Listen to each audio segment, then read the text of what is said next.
Muncie is the backdrop. James Whitford's Ball State squad is trending up. Tonight they face the high-scoring backcourt of Central Michigan. In this MAC West battle, who will land the first blow?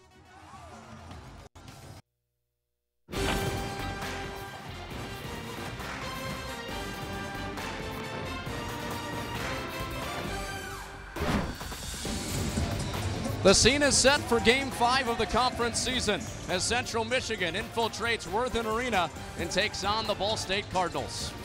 Lots of history between these two teams go back to senior night last year. Ball State crept out to an early lead, but then it was too much Chris Fowler for Central Michigan. 20 points for the senior guard, and it ruined Ball State's chances of clinching the MAC West outright for the first time in over a decade. With that, we welcome you courtside. Noah Reed alongside Connor Onion. After that loss last year, Noah, a sour taste in the mouth of the Cardinals. That changed the trajectory of the season for Ball State. A win in that game, they could have clinched a first-round bye to Cleveland for the MAC tournament. Instead, they were upset by Miami in the first round. Ball State with some tumult to start the season this year. 0-2. They've won 2 since then, thanks in part to Franco House. Franco House hit a rough patch early in the season where he went without double figures for 6 consecutive, but since then, over 15 points per game, including a pair of double-doubles. And the guy for Central Michigan that makes little guards proud everywhere, Marcus Keene. What else can you say about the guy? The nation's leading scorer at just under 29 points per game, but he averages over 5 assists per game as well, which is second in the conference. Keno Davis told us earlier this week he can score 30 or more points in a game, but he also gets his teammates involved just as well. Ball State hasn't seen someone with quite the scoring capability of Keene, but they have seen 4 of the top 7 scorers in the nation, including Keene here tonight. They've done a pretty good job on those guys as well. Dallas Moore for North Florida, the only guy that reached his average or surpassed it. It's not just Marcus Keene. He has plenty of pieces around him in the top scoring offense in the Mid-American Conference, including Braylon Rayson. Rayson averages just under 19 points per game. He also has some pretty good skill at the forward spot with Cecil Williams and Luke Meyer as well. For Ball State, it's been a revolving door in the starting lineup the past couple games. The change today, Ryan Weber back in there in place of Sean Sellers. The point guard matched up with Marcus Keene today is Taylor Persons. There's a look at the Cardinals. Ball State 1 game ahead of Central Michigan in the standings coming in here tonight, Noah. This is a crucial game early on because we know what happened last year late in the season. Got to get ahead early on. And this game is big, but you look back to that game against Buffalo on Saturday. That was a game where Ball State had just a 1 or 2 possession lead most of the way. Took off, won that game by 15. They've now won 2 consecutive games in the MAC. Before tip, we bring in Mick Tidrow. Since play began inside Worthen Arena for the Ball State Cardinals, they're 21-3 against the Central Michigan Chippewas on their home court, but the difference is for the Chippewas this year, Marcus Keene, the nation's leading scorer. Ball State head coach James Whitford talked about in practice how they'd have to stop in transition and not allow any open shots by Keene. Keene is a full go today after some ankle concerns during his career, but no limitations for the nation's leading scorer. 21-3 inside Worthen Arena against Central Michigan. One of those losses came last year.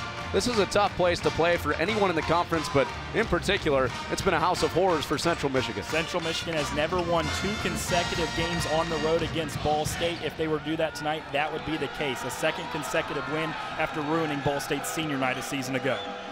Franco House against Luke Meyer. These two MAC West rivals set to renew things here tonight. Ball is up and Ball State controls. Ball State up fresh off a win against Buffalo, looking for their 3rd straight win after an 0-2 start in conference play. Connor Onion, Noah Reed with you. I think on this first possession, Ball State needs to get the ball into the post, get a paint touch. They go to Persons, rebound to Williams, Central Michigan.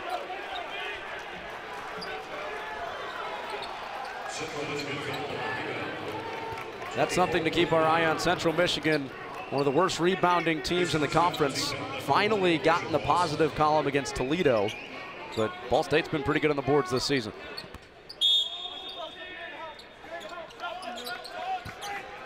Ball State a 15-point road win against Buffalo, led by Franco House, and there he is. And you cannot do that if you're Central Michigan. Franco House went up against the 5'9" Marcus Keene. Central Michigan sent no help over there. That's an easy bucket, one-on-one opportunity for House. We highlighted that in our open. He's been a different player since conference play started. 15 points per night in the last 4 games. Here's Meyer, he can shoot it.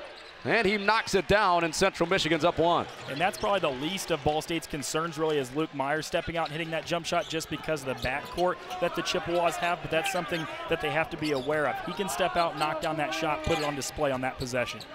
Ball State's coaching staff told us yesterday that's probably their 4th best three-point shooter. On the other side, Keno Davis, a veteran guy. He spent some time at Drake, at Providence, and even 72 and 72 at Central Michigan, all-time 61 and 66.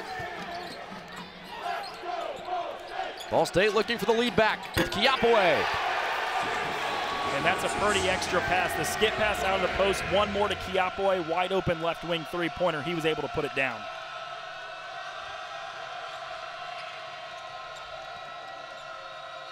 Meyer again. This time it's short, rebound down to Weber. Weber, who had 17 against Buffalo. A turnover here to Kozinski. Rayson not afraid, rather Keene not afraid from anywhere on the court. He can do that. It wasn't necessarily the best of looks. It was more of a disadvantage. More guys back for Ball State defensively. Keene's not afraid to pull up and knock that down.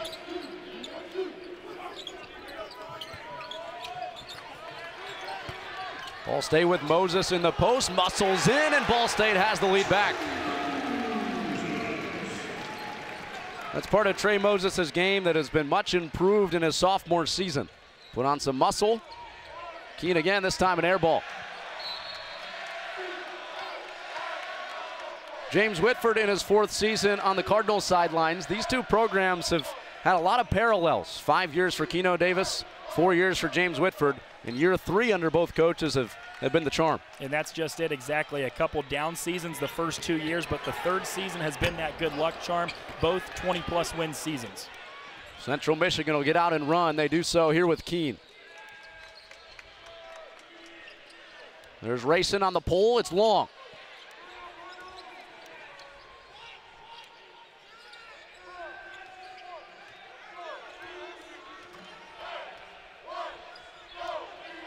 Kiapaway draws the assignment of Keene.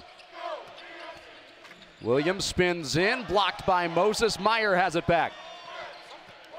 Now Rayson zooms in. His floater is an air ball.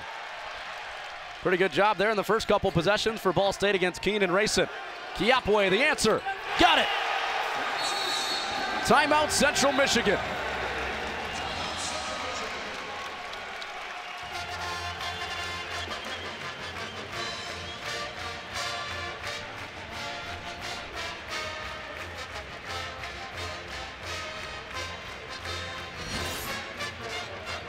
Here's the drive and kick.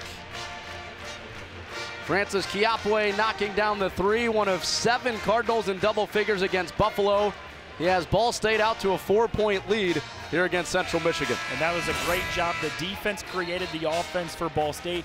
Had a couple tough looks from both Keene and Rayson. Down on the other end in transition, Person gets into the paint. One of the best assist men in the conference, gets into the middle, kicks it out to Kiapaway, one of the best 3-point shooters on Ball State's team.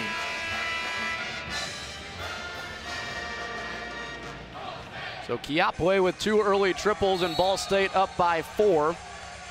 It's a Central Michigan team that really struggles to defend despite their efficiencies offensively. And they give up over 80 points per game, and they can obviously score as high as in the 80s, 90s, or even 100s, but it's a team that Ball State can take advantage of Central Michigan defensively because they're not great in that half court.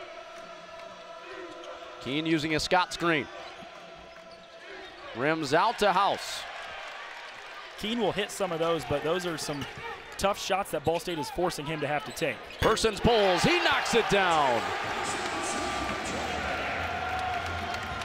It's a much improved portion of Taylor Persons' game, the outside shot. Coming out of high school, he went to Kokomo High School around here in Muncie, and coming out of high school, that wasn't really his game. He was more of a bruiser, take you to the basket and finish on the drive. Now he's developed that jump shot, was a Northern Kentucky transfer where he led the team in double figures, scoring per game, and now comes into Ball State as a transfer, and really, he doesn't really have a weak spot offensively. Can get to the basket and can knock down shots as well. A pair of former Indiana All-Stars in for Ball State, the juniors, Sean Sellers and Jeremy Tyler.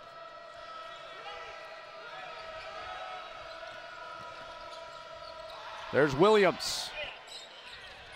Offensive rebound to Leo. Keene another. Just needs a little bit of space, and off the offensive rebound, Tyler lost him a little bit, was able to come off the curl, knock down the three.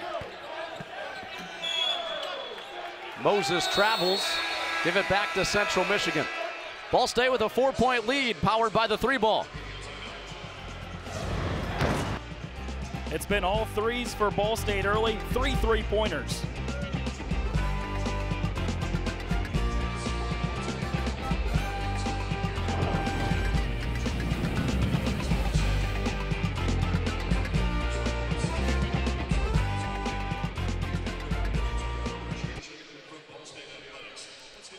Too much talking?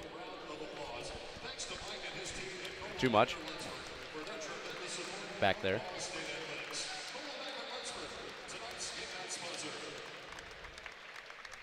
That was a rocky start. That was a rocky start. We'll be fine.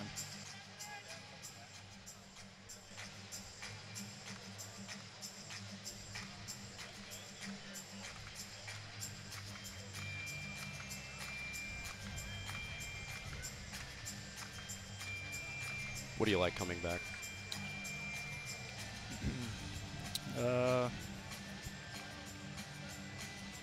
Probably talk about the three-point shooting of Ball State, I guess.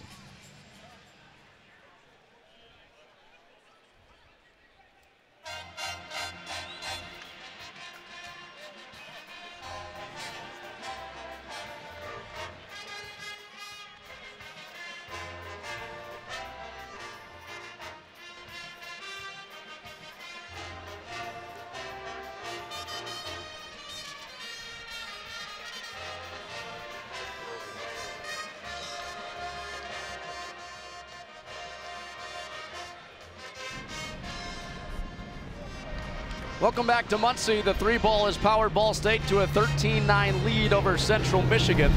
I'm Connor Onion alongside Noah Reed. We go back to Mick. So far this season, Central Michigan, the shooting has been the key for this Chippewas team, and head coach James Whitford told his team early this week at practice to take advantage of when Central Michigan has their shooters on the floor, because they will not have that pick and roll game that Central Michigan likes to run with their bigs. Stick a hand in their face and don't let them get open on that three-pointer, which we've seen a couple of times from Marcus Keene so far, and Taylor Persons drawn the assignment of Keene here today. His defense has improved so much since he's come to Ball State, and especially last year after he had to sit out due to transferring.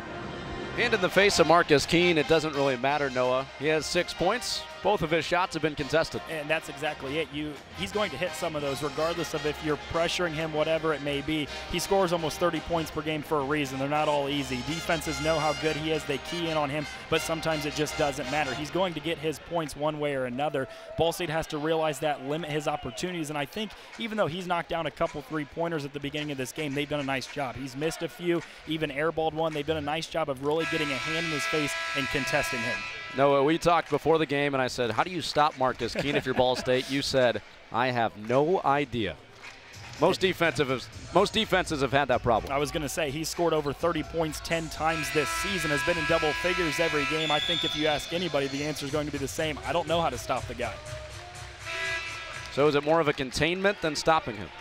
I think that's exactly it. You have to realize that he's probably going to get 20 plus, but you have to be able to shut down everybody else around him. Braylon Rayson, I think, is really the key, because you can't allow him to get his average of 20 or more, because that's really when Central Michigan is dangerous, if they can get 2 scores up above 20 points. Williams misses the J.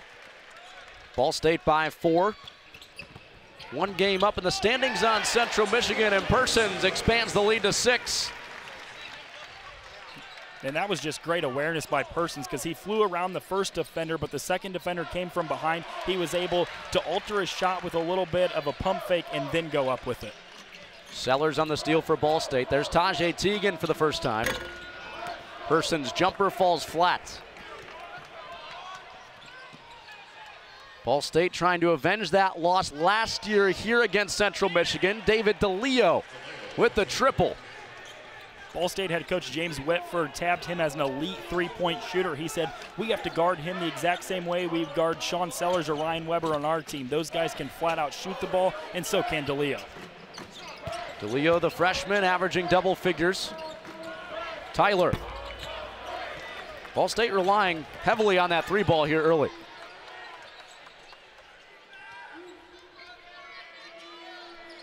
There's Keene. He knocks it down. He is such a tough out. I mean, Taylor Persons can't do anything different defensively. Had a hand in his face, pressured him 3 or 4 feet off the line. That's just what Keene can do.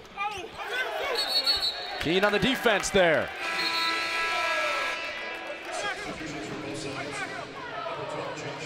Premiering today, episode 2 of Out of the Shadows, season 4. Check it out on ChirpCityBSU.com and also at BSU SportsLink on Twitter. Our SportsLink crew is always doing an excellent job putting together that all-access view into the ins and outs of Ball State basketball. Keene misses his first 3 of 4. He has 9 points.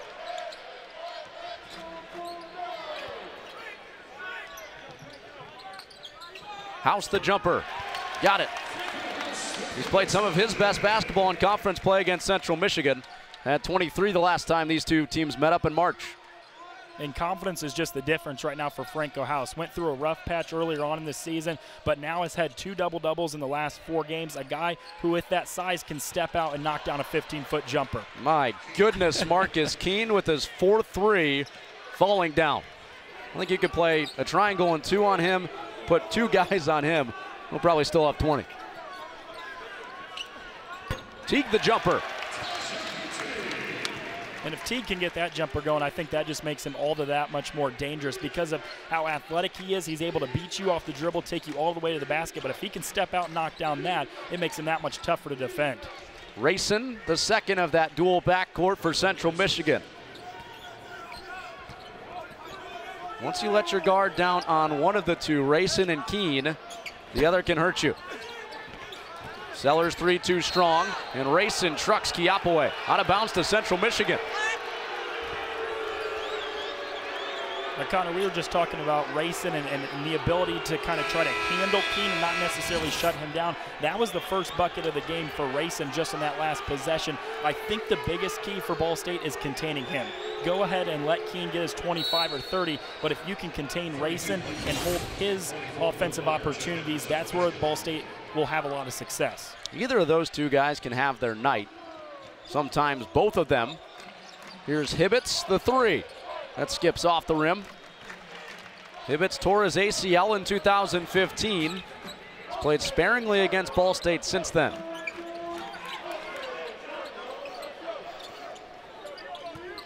Ball State looking for the lead back with Tyler. Central playing some zone, and it's taken away by Keene.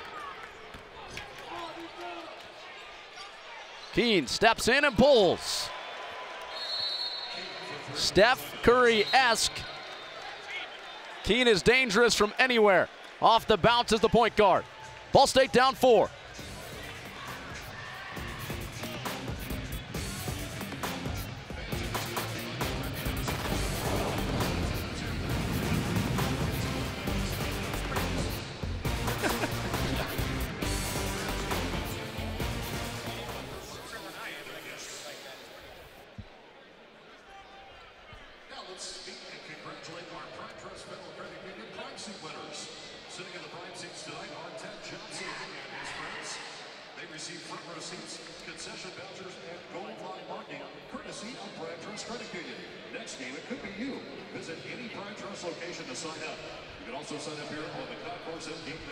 It's going to be Marcus Keene coming back. Yeah, you take it. I'll take it. The Airborne Acrobats Dunk Squad coming up at halftime today. Now let's salute tonight's Meridian Health Services CBC members of the game, Lance and Mary Jo Easton. Lance and Mary Jo have been supporting Ball State for over 30 consecutive years. In addition to their annual support for the CDC, the Eastons also invested in the Wings campaign that helped fund the construction of Worthen Arena 25 years ago. They're also members of the Beneficent Society for including the university in a gift commitment.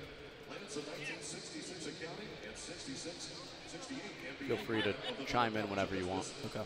Cardinal Varsity funds the annual fund for Ball State Athletics since 1950. I'm bringing it back. The CDC has been raising support for student athlete scholarships and general budget needs for Ball State's 19 athletic programs. For more information or to join the CDC, Log on to BallStateSports.com and click donate.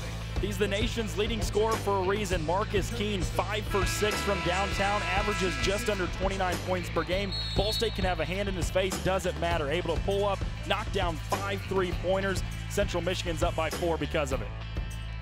Yeah, Noah, we talked to Ball State's players yesterday, and some of their guards in particular. They said watching him on film, he takes some terrible shots, but a lot of those terrible shots go down. And that's exactly what you talk to anybody about it. Marcus Keene, it may not be the best of shots, but then it goes down and ends up being a great shot. And he's had that happen a couple times already in this game where he's pulled one, and I thought to myself, not a good look, but then it goes through. Ball State looks to get the momentum back. They go with Franco House through the zone. Nothing doing. No look pass, Meyer the flush. And that's exactly what Central Michigan loves to do. Off of the miss, run in transition. They're 7th in the country in scoring per game. They like to get it off the miss, go out and run a pretty no-look pass from Racing underneath, and Meyer was able to finish it off. These guards aren't selfish. They do score a lot, but by no means selfish. Well, that's what Keno Davis told us about Marcus Keene. He can be the country's leading scorer and have just under 30 points per game, but really he doesn't take bad shots. He gets his teammates involved, and that's why he has over 5 assists per game, second in the MAC. His counterpart, Braylon Racing, on that no-look pass. Ball State gets their point guard back in with Taylor Persons, and also the lightly used Kyle Mallers. Freshman played a big part in the non-conference success for Ball State when they went 9-4, but his minutes have been decreased since conference started.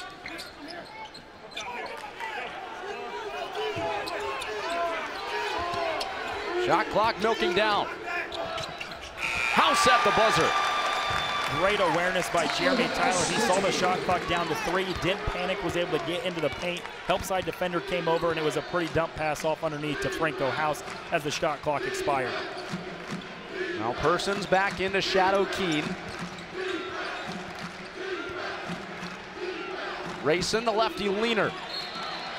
And a foul against Central Michigan. Luke Meyer, the guilty party. CMU foul on the rebound, 24. You see any adjustments now that Taylor Persons is back in defensively and guarding Marcus Keene? Well, I think he's a little bit of a bigger guard, and so that's the reason you put Taylor Persons on him. He has about 4 or 5 inches over the top of Marcus Keene, and I think the biggest thing for Taylor Persons is, especially because Keene has knocked down 5 3-pointers, guard that perimeter tight, be up on him. If he wants to blow by you, you have 4 help side defenders there for a reason, but you have to be up tight against him. 5 for 6 behind the 3-point line. You cannot allow him to get any more open looks from there. 15 of the 25 from Marcus Keene for Central Michigan. Ball State probably thankful to be down by 4. Tyler on the charge. DeLeo took it.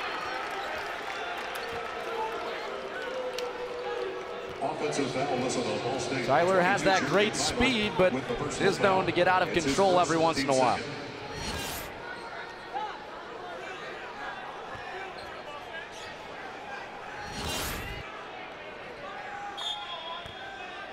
You take that aggressiveness if you're Coach Whitford for Ball State? Absolutely. That's one thing that you can live with. Hustle plays, a foul in a play like that where he's trying to attack the basket instead of settling for a jump shot is something you'll take every time as a head coach. DeLeo fouled, count it.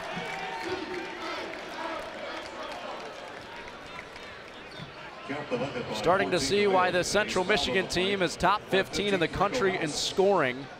Marcus Keene has 15, but guys like the freshman DeLeo stepping to the free throw line, they can score too. And that's something you don't necessarily expect from DeLeo, a guy who is a great three-point shooter. That's something Ball State head coach James Whitford highlighted earlier this week in practice, but was able to go off the dribble, draw the foul, and had a chance at a three-point play.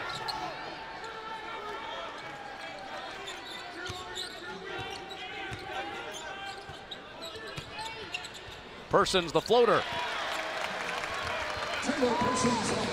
Persons is the point guard, the guy that kind of does it all. He's a guy who leads the team in assists and scoring. Ball State needed a bucket there, took it into his own hands. Central Michigan quickly the other way. Their possessions don't take long. That's the only way they do it, quickly. And Ball State the answer with Jeremy Tyler. Tyler with a quick 8. Connor, you and I talked before the game. We figured this game would be in the 80, 85, 90 point range. It's certainly well on its way there.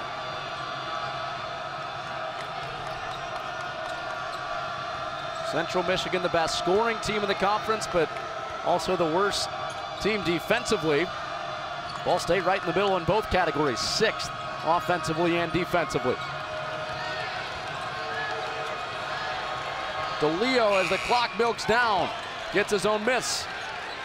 Then Mallard scoops it away for Ball State. House rejected by Scott. Ball State fans want a foul. Rayson, catch and shoot. And that was all created by Deron Scott, hustling back in transition. Franco thought he had an easy bucket underneath, swatted off the backboard. Central Michigan doing what they do best in transition, knocks down a 3. Top scoring backcourt in the country for Central Michigan, has 20 of the 33 for the Chips.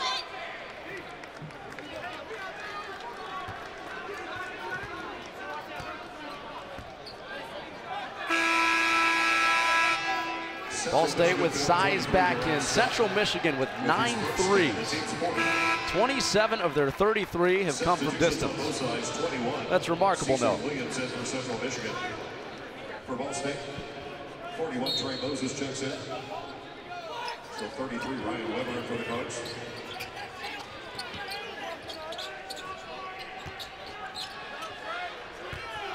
Moses backs in, another charge from DeLeo.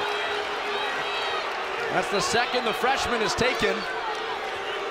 Ball back to the Chips.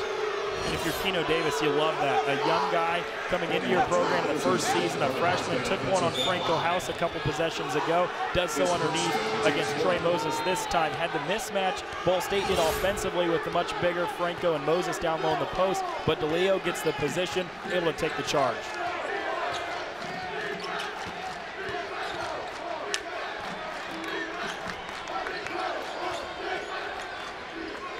Rayson pulls again, this time it's off. DeLeo, offensive board. Keene, another catch and shoot. 3, and he got it. Marcus Keene for 3. And sometimes you just feel it, Connor, and that's what Marcus Keene is doing it right now. Just under 30 points per game, and you hear all the talk about him coming in, but he's just a special talent. See how quickly he gets it off, too. 5'9".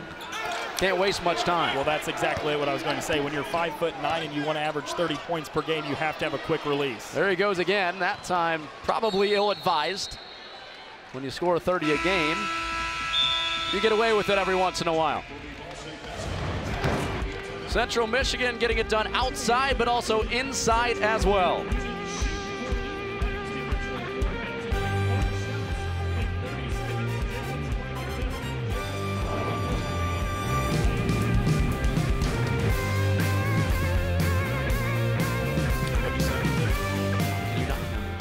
What? Can you not hear me? That one time when you said Noah, I couldn't because I was in the middle of talking back with Tori. He was telling me what we were rolling to, and so I just wasn't paying attention, so it was my fault. Can you hear me okay, though? Yeah. You're a little soft in my ear. Oh, turn the headphones up, maybe. Right here. Or, yeah. 15 seconds.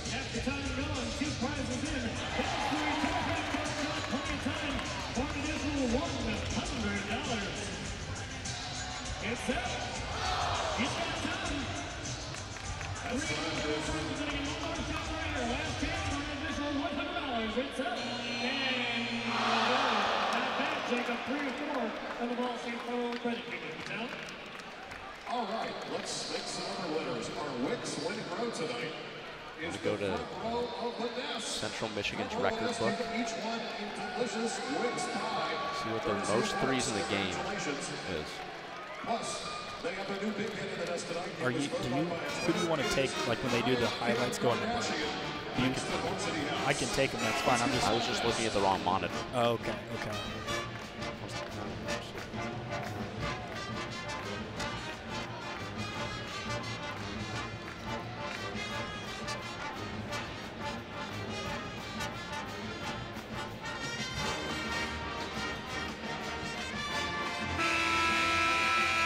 Welcome back. Central Michigan by 10 thanks to 10 3-pointers. Connor Runyon with Noah Reed, Mick Tidrow on the sidelines. It's the Bowling Green at home on January 7th. Ball State head coach James Whitford wanted to see more effort and toughness from his basketball team. He went on to say the problem is not with the X's and O's, but the chemistry of the team. The 5-point loss put the Cardinals in an 0-2 to start conference play. Since head coach Whitford's statement, the Cardinals have reeled off 2 straight victories. The chemistry is starting to build together, but today, down by 10. Marcus Keene on fire today, guys. What's changed since then, Noah? Ball State's won 2 straight. Well, I think the biggest thing for Ball State is sometimes you react to a comment like that from a head coach. He made that comment, and then you have to be able to respond, and that's exactly what Ball State's done. They thought they gave one away at home against Bowling Green, but since then a win against Miami and then a tough road win at a Buffalo team who's been in the NCAA tournament the last 2 years. Persons through traffic. Now, Noah, your time as a player, you're the type of guy that would respond to criticism and a coach challenging you like that. And I think a lot of players have that kind of mindset. A coach challenges you like that. A coach is upset with the way you're playing, and that's just all the motivation to go out there and play better and get some wins. And I think every player almost responds to a challenge like that.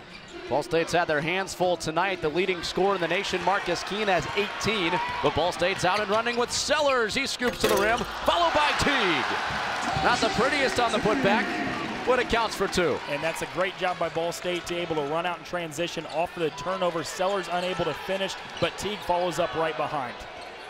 Ball State seeking their 3rd straight win tonight. Back in the thick of things in the MAC West. Foul on the ground against the Cardinals point guard, Taylor Persons.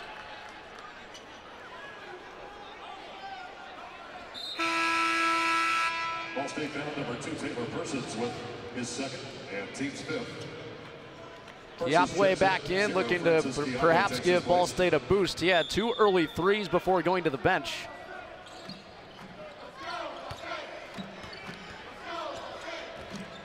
Rayson steps back.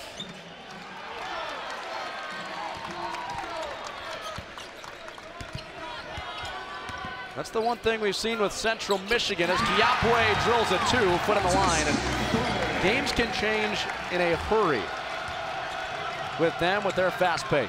And that's what Central Michigan likes to do, is get you to run up and down. They're top 15 in the country in scoring for a reason. When you've got 2 guys like Marcus Keene and Braylon Rayson, it's the best opportunity you have to be able to go out and run and get buckets on the fast break. DeLeo misses the 3. Did call that last bucket for Kiapway a 3. They'll check at the next break. Ball State on a 7-0 run. They go to Moses. The hook is through. Make it 9 for the Cardinals. Ball State has had a lot of success from the perimeter, but I love that possession for the Cardinals. Get it into the post instead. Get an easy bucket. Don't rely on just the perimeter jumper. And finally, they stop Keene inside the lane. Ball State can grab the lead back with Teague. The finger roll is off the rim. A mass groan from the crowd here. Ball State not defending their best, but it sure has been entertaining 15 minutes in. Well, we kind of expected a game like this, up and down, a high-scoring game, 2 offenses that like to score a lot and run in transition. You're getting exactly that. Keene wide open. Not this time. That's probably the least amount of contests that he's faced all game long. Unable to make that one. He's made 6 tonight, though. Ball State wants the lead. Weber got it. A 12-0 run for the Cardinals. Not a guy you can leave wide open. Ryan Weber's numbers from three-point land have dipped a little bit this year, but he's still a great three-point shooter. Was 2nd on the team a season ago, shooting above 40%. 12 consecutive for Ball State.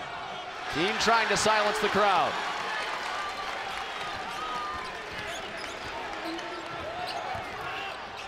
Kiapway, and just missed the and one. This place would have blown the top off if that went down. Well, just 3 or 4 minutes ago, this place was silent. Central Michigan had a 10-point lead at our last media timeout. It was Marcus Keene's show. Has 18 points, knocked down 6 3-pointers, but since then, Ball State's gone on a run. 12 consecutive points. They're getting those off of defensive opportunities in transition. Ever since that substitution that sent Kiapway back in, Ball State on this 12-0 run.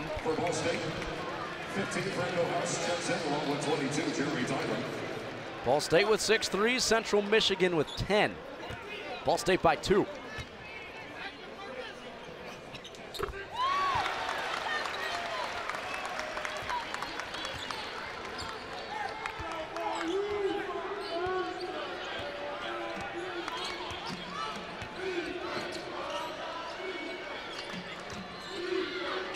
Rayson dials up another one. This time it's short. Central Michigan has gone nearly 5 minutes without a basket. It's a 13-0 run for the Cardinals. Teague left open. Offensive rebound. House in the stick back. Franco House does some of his best work on the offensive glass. A guy who's second on the team in rebounding was able to grab an offensive rebound and create an opportunity for himself. Ball State with 15 unanswered going back in the offensive end.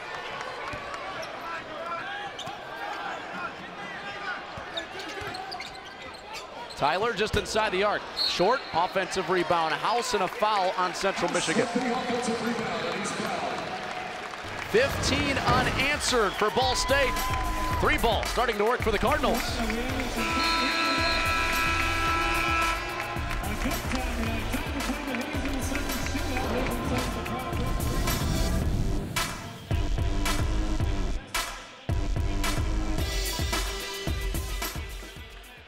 I loved that stretch until Kiapway.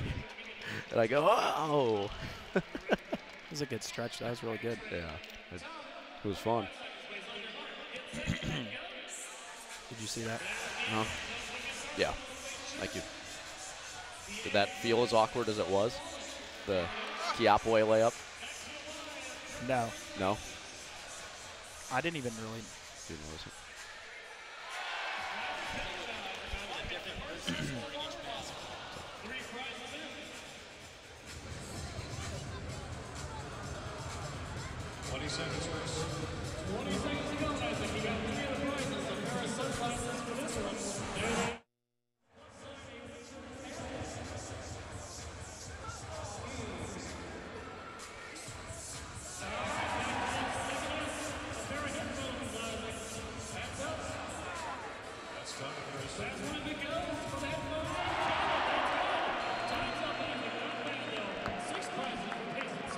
Gotcha.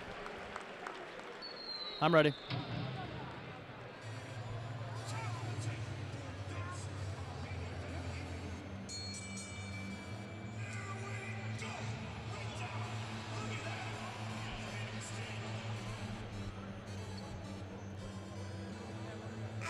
...2008 was a special season for now Central Michigan head coach Keno Davis while he was the head man at Drake University. However, after the 28-5 regular season record and establishing a team record for wins in the season, the Bulldogs were down by 12th-seeded Western Kentucky 101-99 on a last-second 3 during March Madness. This year, he has another electric player in Marcus Keene. They're looking to make a run to the big dance through the Mid-American Conference this year, but down here by 5 after a 15-0 run by Ball State.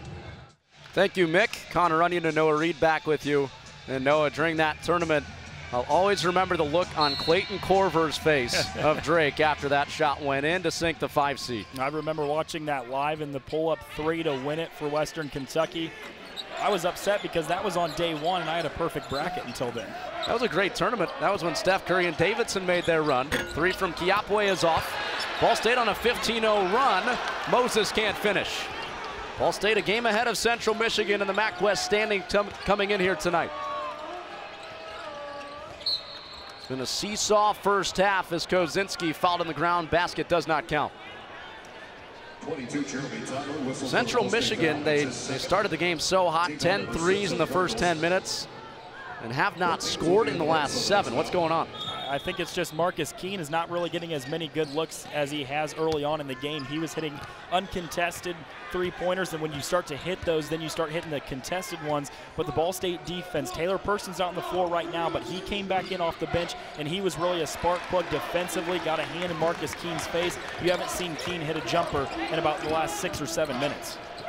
Tyler on the shot fake, gives it up, Sellers, 18-0 run. Perfect unselfish play for Ball State. Jeremy Tyler, a very capable three-point shooter, but looked over, had Sean Sellers in the right corner. Sellers, a 47% three-point shooter. That's 3rd best in the MAC. A great guy to be knocking down that shot. That's the 7th team foul against Ball State. Central Michigan in the bonus. So that's one way to end this drought for Central Michigan.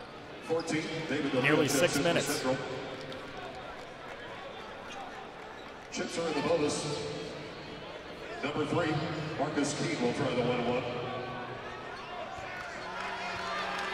The Chips, best free throw shooting team in the conference, but Keene misses the front end. Can't buy a bucket right now. Ball State was down 10 before this run.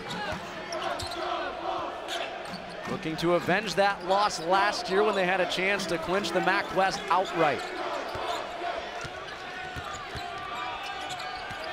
House loses it to Keene. There goes the motor, and Keene ends the run. The backspin on that thing, my goodness. But for Ball State, gotta love where you're at. An 18-0 run that went over 6.5 minutes. Marcus Keene was just able to go off of a turnover in transition and get a bucket. First 2-point field goal he's made. He has 20. Here's Tyler.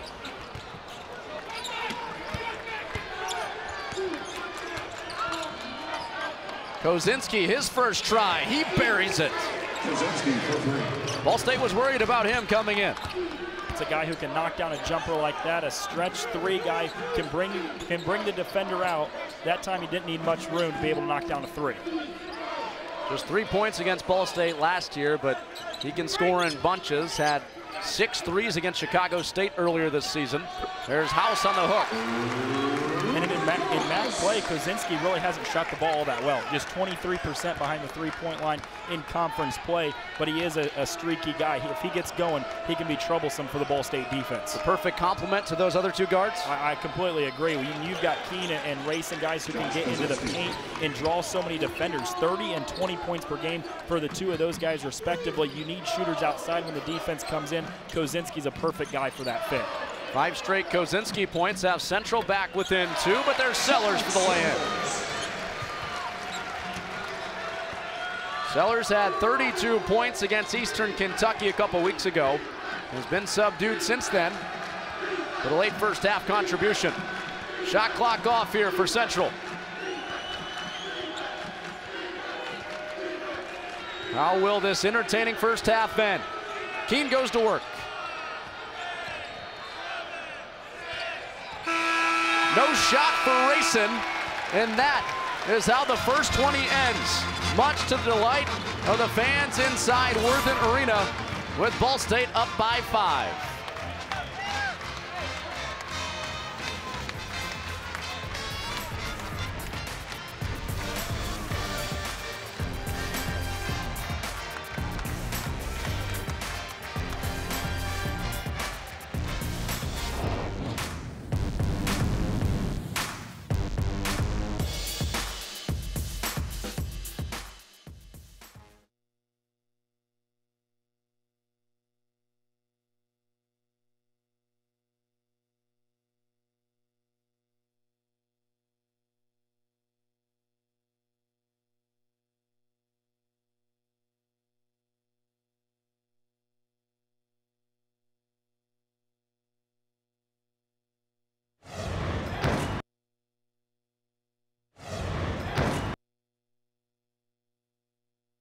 Against Northern Illinois, she scored a 38.95.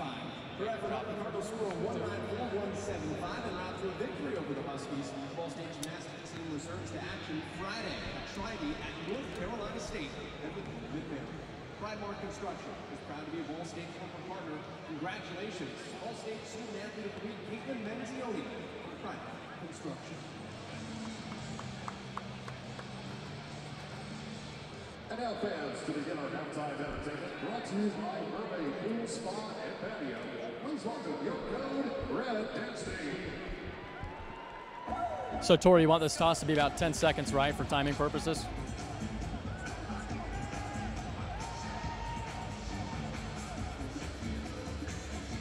All right.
5-point lead for Ball State at the half against Central Michigan. Marcus Keene, the nation's leading scorer, 20 points here today for the Chippewas, but Francis Kiapway and Franco House, 10 points apiece for the Cardinals, up by 5. Our SportsLink crew caught up with Caleb Mallory and Sean Sellers on this episode of Out of the Shadows. All us together, man. Yeah. I don't know, man. I think it's just we have very similar personalities, probably. I mean, it's kind of a funny mix. Sean 6'6", Bob, little dude, just doing things together. But yeah, I know that they're definitely close and they like share a lot of similar interests. I just think they're a little too close. But nah, they cool, man. They golf together. Come to his house and beat him in 2K. yeah, 2K or that 8-ball game. I don't know. Yeah, 8-ball. Yeah. He don't want those problems on there either. We play ping pong too. Yeah, ping pong And golf. and golf. Yeah, he beat me in golf once. I like 15 times. You know what? Truth be told, I didn't know they had a bromance. So it's not surprising to me that they're friends because they're both good people. Sounds like we're in a relationship or something. We're not. Yeah, we're not in a relationship. We don't take anything really that serious unless we absolutely have to. I mean, we can joke around with each other, about anything really. One of us really gets too upset or hurt about it. We both know we're kidding, and we're just very, very carefree people. I respect that they're my dudes. They make me laugh when I'm around each of them, so I think that's cool. I really didn't talk to him that much, like his freshman year, I guess. But like as we got along, we got better friends. And me and Sean kind of got this thing where, like during timeouts and stuff, I'll ask him like, "Hey, how's your shots feel?" or whatever. Like, do they feel good? Or he'll tell me if they feel good or not. Like, I think it was one game where he hit 3 in the first half and then he hit 3 in the first half, then missed all 12 in the second half. And he said they all felt good. And I was like, well, obviously they didn't. But I mean, we're real good friends this year. So I mean, it just kind of built up as the years went on. He has to guard me on scout team a lot. And I usually get a bucket every time, but probably 9 out of 10 times I get a bucket. But he gets a stop and gets lucky every now and then.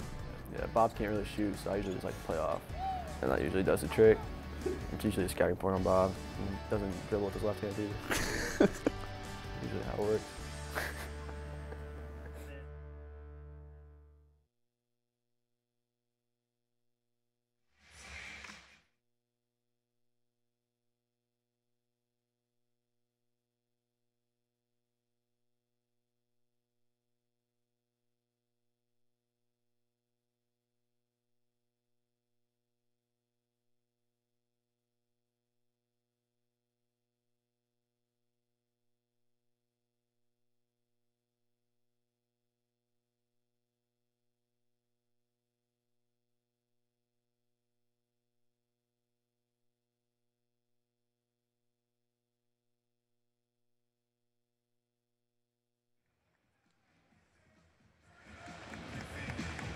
Okay, perfect. So once I come on camera to start, I won't come back on after, right?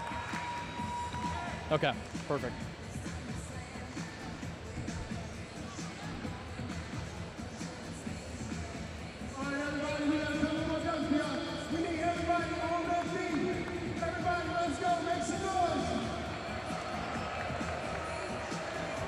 I'm just trying not to get ran over by the Harlem Globetrotters over here.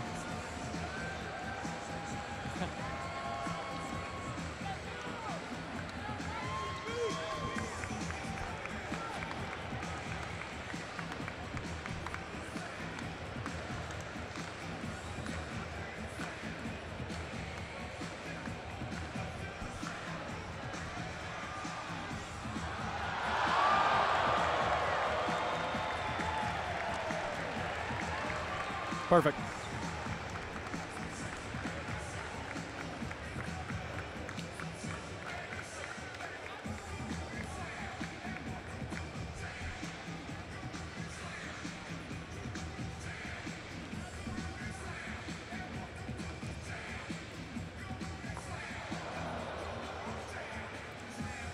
The nation's leading scorer inside Worthen Arena, 20 points here today for Central Michigan's Marcus Keene.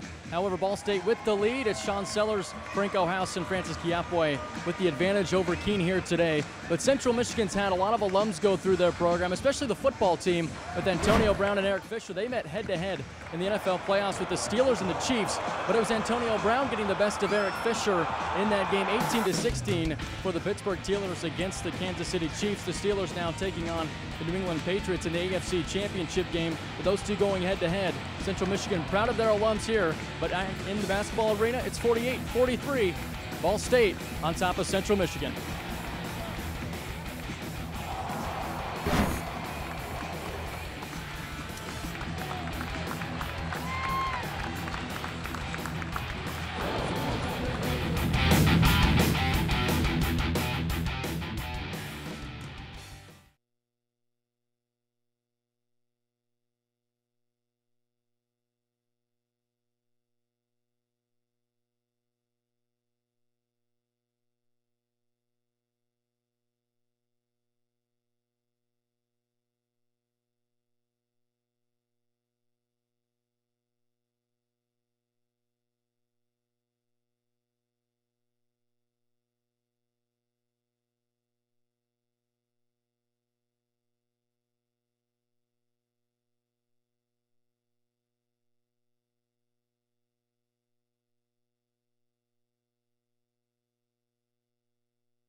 Okay, and so it goes 4 Keene, 1 Keene assist, and then Ball State right after that, right? You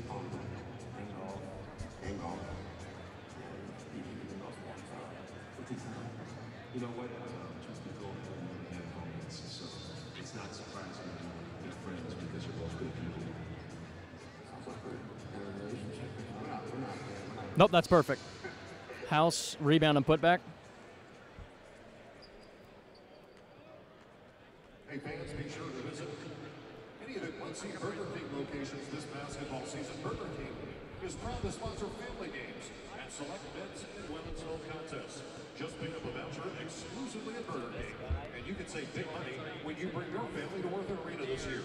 The next Burger King family game will be the recently changed men's game against Buffalo. That game was originally scheduled for February 4th. It's been moved to Friday night, February 3rd, 9 p.m. tip-off on ESPNU. Next women's basketball BK game will be February 25th when the Cards will be hosting Central Michigan. Thanks Burger King for sponsoring our family games. Ball State on top by 5. Marcus Keene, the nation's leading scorer, with 20 points inside Worthen Arena. He's been on fire here so far today, hitting from long range anywhere he wants. He's gotten it so far in the first half over top Taylor Persons, Sean Sellers so far for Keene. He's also been dropping assists down, but the scoring by Keene, once again, head coach James Whitford wanted to limit his scoring opportunities, but in the first half, it was all Keene, hitting from anywhere distance, but also dropping down the nice assist in that first half. But Francis Kiapway and company on the Cardinals side picked it right back up and taking this 5-point lead at a halftime. A beautiful shot by Sean Sellers to get things going, and also Francis Kiapway back in the corner. He was the key cog in that first half for Ball State. Francis Kiapway was. Another 3 on the right wing, and Francis, along with Franco House off of this dish by Jeremy Tyler, got things going in the first half. It was Sellers, Kiapway, and House with 10 points in half number 1 on Ball State side. Taylor Persons doing a nice job getting inside the lane for the Cardinals here today, but Franco House putting it right back off of the rebound, and Ball State with the rebounding advantage, 21-15 in that first half. Points in the paint go to the Cardinals side here today. It's been the outside game of Central Michigan, but in the paint, it's Ball State. 5-point lead, Cardinals on top of Central Michigan. Second half coming up next on ESPN3.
And if we start to approach any of these, just give me a heads up. Both teams? Yeah, by both teams. So we're at 18 right now. So if there are 6 more threes, nudge me. Let me know that the next one ties the record for combined threes. Is this yours? Is this yours?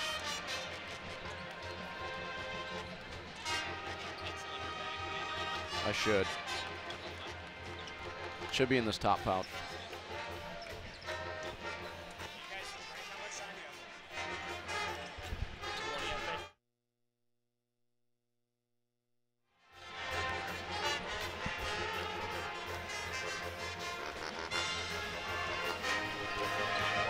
Connor Runyon, Noah Reed back with you, approaching the second half. A high-octane first half that saw both teams shoot 50% from 3. Ball State went up 5 at the break. It's a very tight race in the Mid-American Conference West Division right now early on. Central Michigan trying to get out of the basement right now in what's a jam-packed bottom part of that division, though. 5 of the 6 teams in that West Division are within a game of the lead or in the lead right now. Eastern Michigan and Northern Illinois in the top, but Central Michigan, the most electrifying offense in the Mid-American Conference at the bottom. Marcus Keene, almost 30 points per game. It wouldn't take much for the Central Michigan team to climb themselves towards the top of that division. Ball State started 0-2, but have climbed out of the doldrums here early on. 2 for 2 in their last 2 games, including a big one at Buffalo. That was probably their most impressive win of the season, a place that a lot of teams struggle to win at. And Buffalo's been in the NCAA tournament the last 2 seasons. It's been a very good program over the last few years, and that was a game where it was 1 possession or 2 possessions back and forth all game long until the last 5 minutes of the game. Ball State was able to pull away. Last time here at home, Ball State took on Miami. This was their first conference win. A pair of talented freshmen in Marcus and Michael Weathers led the charge for Miami, but Taylor Persons wasn't going to let the young guys take over here inside Worthen Arena. Ball State desperately needed that win. We mentioned it in the first half, how James Whitford was upset with his team after their effort against Bowling Green, starting 0-2 in conference play. They have righted the ship since then after a lot of honest conversations. And that's something James Whitford talked about after those first 2. He really challenged his team and said they weren't playing with a whole bunch of desire. They were struggled. They had a lead against Bowling Green, but then they gave that away early in the second half and lost that game by 5 or 6 points. Challenged his team after that game. Since then, Ball State a perfect 2-0. Underway here in the second half. Both teams shot 50% from 3 in half number 1. 11 threes for Central Michigan, 7 for Ball State. Williams dices in, hook shot too strong.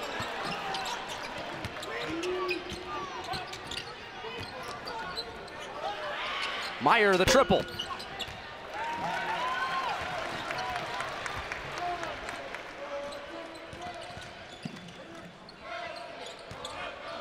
House powers in, floats, can't get it to go. Rebound torn down by Moses. Adjustments here in the second half, Noah, for both teams. Well, I think for Ball State, it's defensively. You let Marcus Keene get going early in the first half, and he was able to knock down 6 3-pointers in the first 12 minutes. But then over the last 8, he went without a 3-pointer, and that's because Ball State's defense was able to clamp down, continue to do the things you're doing, and force Marcus Keene to have to shoot tough shots. He'll hit some regardless, Connor, but if you can force him to take tough ones, that's the difference. That man right there with 20 first half points. He has his first 3 here in half number 2. And those aren't the looks you want Marcus Keene to get. Came off of a screen, and there was a miscommunication between the Ball State defense. Wide open pull-up 3. Keene swatted by Persons. An easy giveaway from Persons.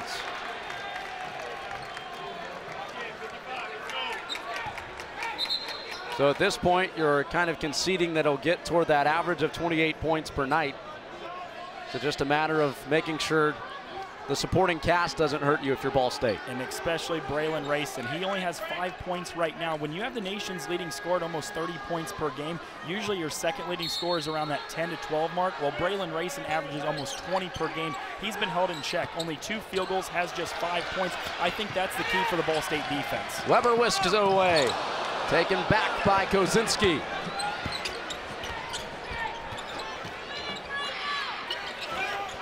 Keene an air ball. Williams on the putback. And that's just unfortunate for the Ball State defense because Franco House did a great job, was all up in the face of Keene, held a much bigger height advantage, but then falls right into the lap of Central Michigan for a second chance opportunity. Kiapway all the way to the rim. One he usually finishes.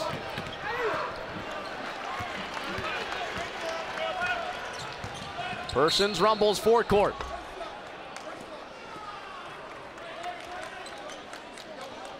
Mick Tidrow, what's going on? Jeremy Tyler exited in the first half with a cut on his hand, but nothing is wrong. He's been cleaned up. He's completely fine. Expect his normal minutes in the second half, but he did exit in the first half for a few to get that hand checked out. Nothing wrong. Jeremy Tyler's good. Kozinski to the bench for Central Michigan. He now has 3 fouls. 3-point specialist. First 5 points belong to Central Michigan here in the second half.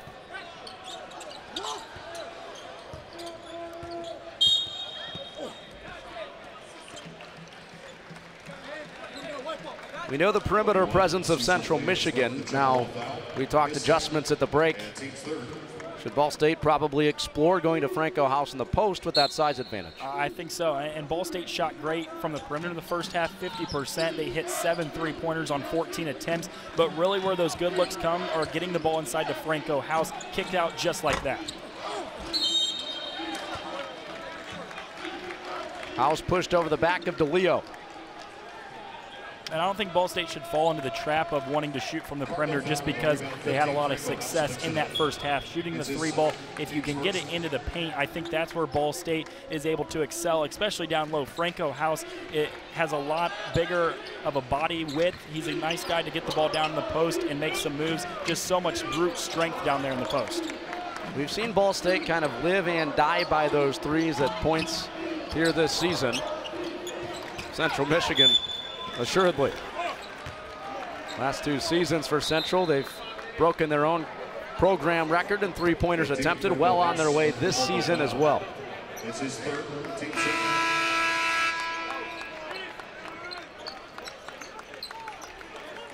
House checks out 25. Tajay Teague takes his place. Foul trouble for Franco House, his 3rd. Bad news for the Cardinals. That's very bad news because he's a guy you can get the ball down there and make some great decisions. He's so good at getting the ball in the post and being able to be aware and read the floor. Now you don't have that on the floor anymore.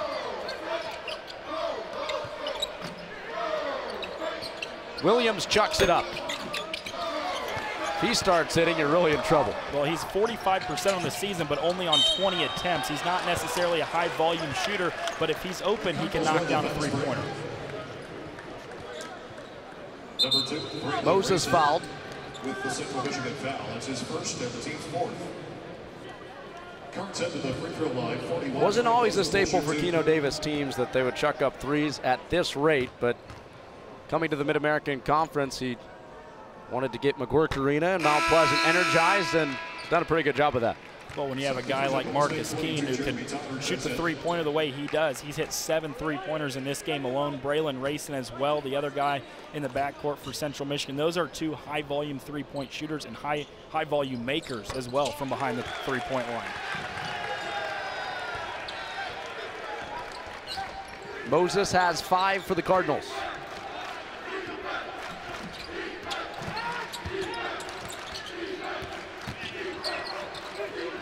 Rayson draws all sorts of a crowd underneath the basket. Has to defer out to Keene. Keene pulls it anyway.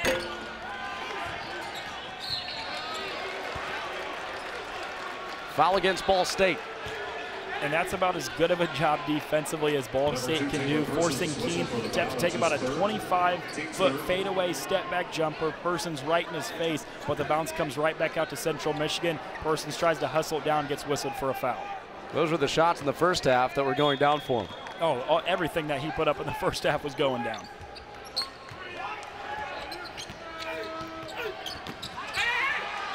Keene deterred at the rim by Teague, but it's off of Ball State. Got the sense there's a little bit more of a buzz here tonight.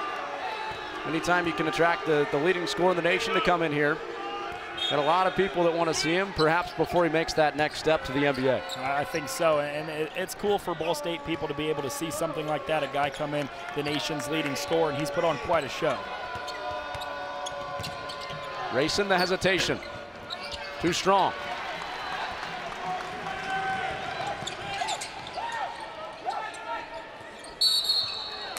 The feed to Moses leads to a foul against Central. Luke Meyer flailing his arms up, disappointed with the call. That's the thing that Keno Davis was weary of. Said that they have some length down there, but they don't really have the brute strength that Ball State has. And that's what Franco House on the bench right now takes away from him, but Trey Moses as well. There's just so much strength down low in the post for Ball State, and you saw that later on in the first half, ability to get the ball in the post and make some moves. Central Michigan to throw the double team towards Ball State in the post, and that's what allowed the Cardinals to hit 7 first-half threes. Teague slides in. Glass, nope. Tie up against Central Michigan. It was a really smooth first half. Gotten a little bit choppy here in the first 4 minutes of half number 2. Well, it was transition 3, one after another, and for both teams, really just not a whole lot of contested threes. Marcus Keene knocking down a few. Francis Kiapway the other way for Ball State. Weber hit a few as well, and that happens when you make shots. You can go smoothly up and down, but here as of late, to start the second half, neither team getting very many open looks. And 6 team fouls already against Central Michigan. Just 4 minutes gone. Ball State shooting in the bonus the rest of the way. That's something the Cardinals have to exploit, be able to get the ball inside and draw fouls, because for the last 15-plus minutes, you're in the bonus. Every foul, you go to the free throw line, it's a chance for points. That breaks the seal for Ball State, their first field goal here in the second half. Trey Moses with 7.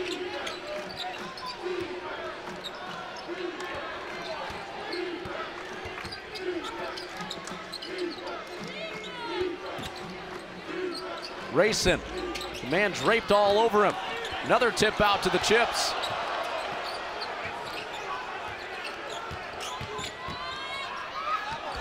Williams muscles it up off the bottom of the backboard. Extra pass to Tyler, he sinks it.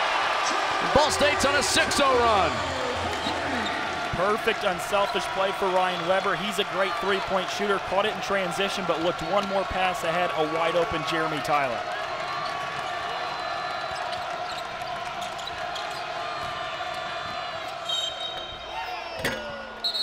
Williams fouled, and we go to break. Good for the Cardinals to have Jeremy Tyler back. A great extra pass. Jeremy Tyler knocks down the three-pointer. It's Ball State by 6.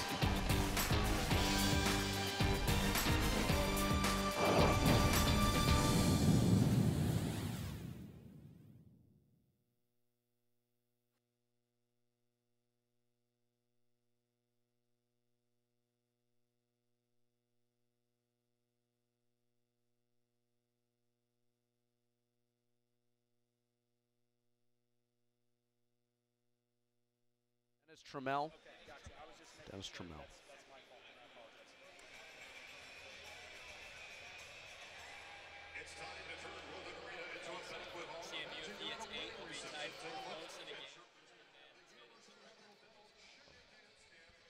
He's at 7.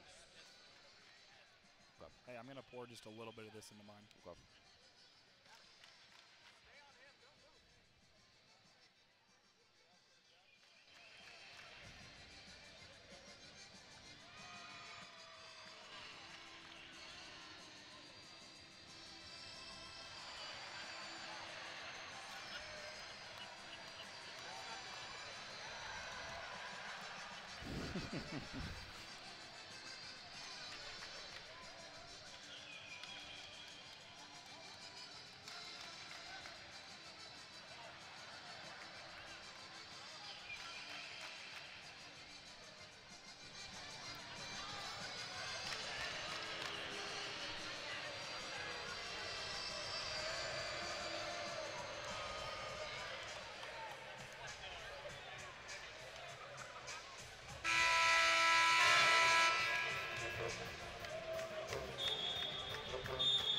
Back to Worthen Arena, Ball State by 6 over Central Michigan. Central Michigan trails Ball State by 1 game in the standings here early on.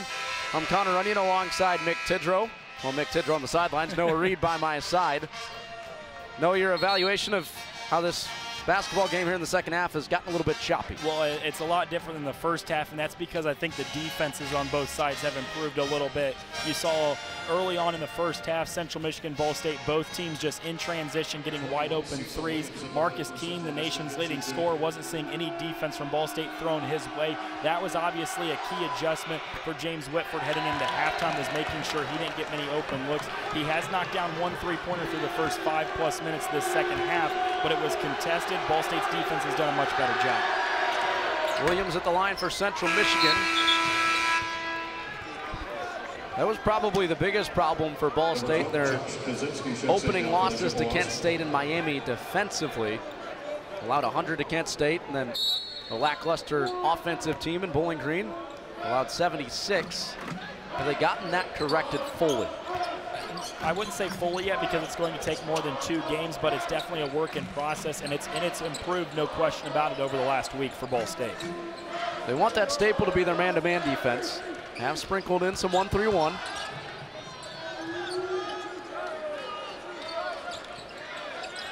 Shot clock winding down for Tyler.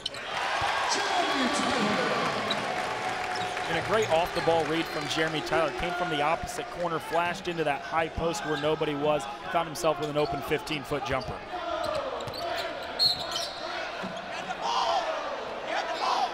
Foul against Ball State, a hold. Jeremy Tyler, of course, has served a couple suspensions in his time at Ball State. He was more down than anybody during that time, but a little bit more depth for the Cardinals now that he's back. Absolutely, a guy who talked about it. He didn't get to be with the team as well, at all, not even practices through the first half of the season, but has come back and has really energized this team and added another score. There was, at one point, Ball State had 7 guys averaging at least 7 points per game. Now you add Jeremy Tyler to the mix, that's 8 guys that are averaging at least 7 points, and it just makes it that much harder for a defense to have to prepare when you have so many balanced guys that are able to score offensively. Kozinski 3 pops out. Sean Sellers said he got ball. Refs say no. Now 16 fouls apiece here in the second half. This could be a really extended second half. You got over 14 minutes left. Both of these teams in the bonus the rest of the way. Every foul, both teams are headed to the free throw line.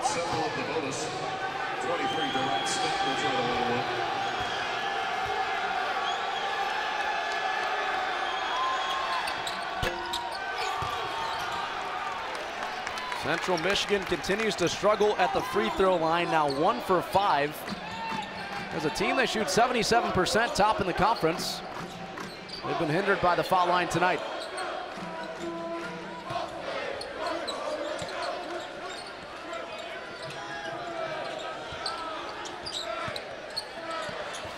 Kiapue 3. Ball State has it back. It doesn't go for Kiapue, but that's the look that you want. Into the post with Trey Moses. A double team comes down from Central Michigan, and he's able to see the floor really well, was able to turn over his shoulder and fire a pass over to Kiapue. It was an open look. It's a look that you'll take if you're Ball State.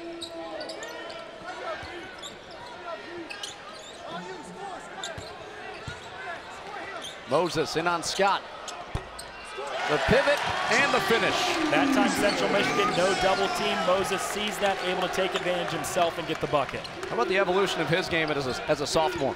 As a freshman, he came in and he really couldn't dunk at will. A guy who just worked his, just absolutely worked and was able to add to the dimension of his game. Now he's able to go inside, outside, can step out. A guy who's top 5 in the MAC and rebounding the basketball as well. His evolution from his freshman year to his sophomore year has been unmatched, and you can only see that continue to grow.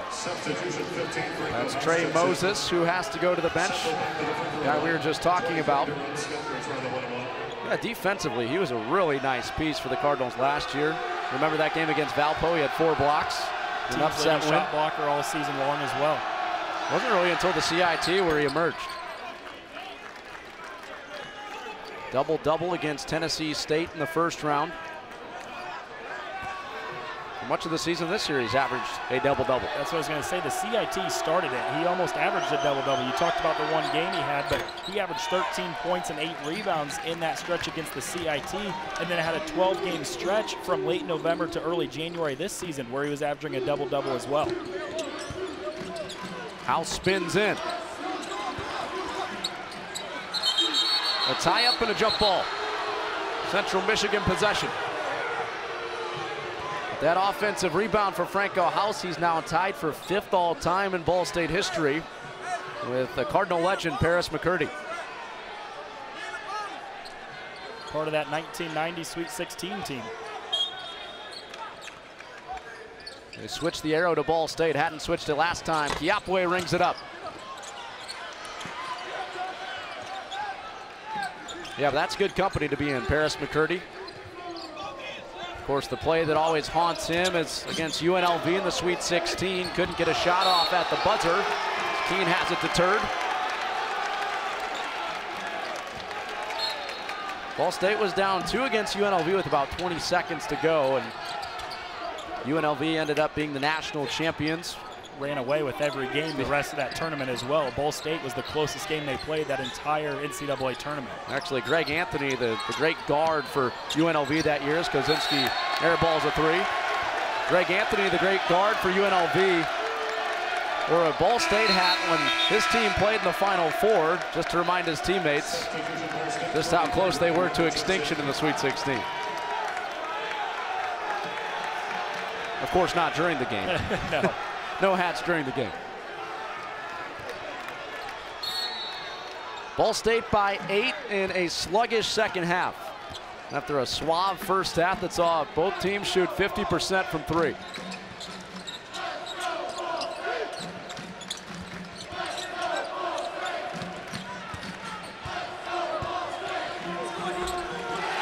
House going to work.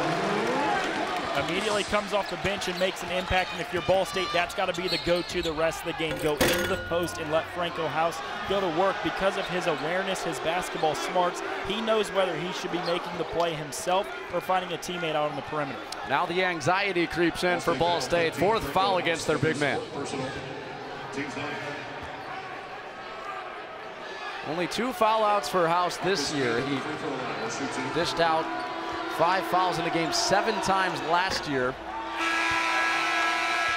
That's what was peculiar about his scoring drought when he won 6 straight games, not in double figures. Usually that's a sign that he's in foul trouble, but he wasn't. No, and that's what you said exactly. You wondered what the problem was because he just couldn't get anything going offensively, but that stretch has since passed. Over the last 4 games, over 15 points per game, a pair of double-doubles as well, and he's back to being the Franco House that Ball State fans are used to seeing. So Ball State will likely have to deal for a long stretch without Franco House. And this game probably becomes even more of a perimeter fest. Hasn't favored Central Michigan here in the second half. 1 for 8 from downtown. Ball State looking to expand their lead with Moses. Taken away by Rayson. Rayson zooms to the cup. Foul against Ball State.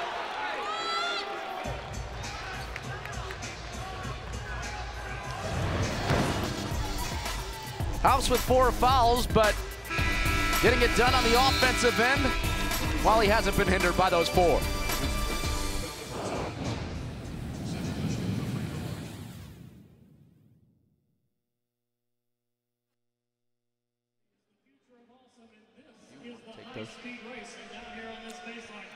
I was going to, but I could tell you were going to talk, so it's up to you. You let me. To put on the scarf, then the crazy hair, and the first one to make a layup's going to win. So on your mark, get set and go. Got to put the jersey on and clean up pants. Sosa to the scarf. Ethan's got a commanding lead. If he makes this layup, this thing is over. Well, he lost the crazy hair, and that's a part of it.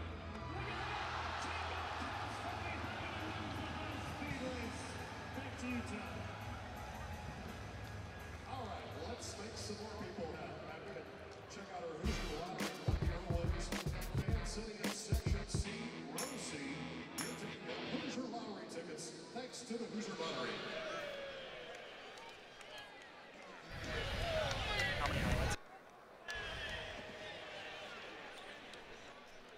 Do you know?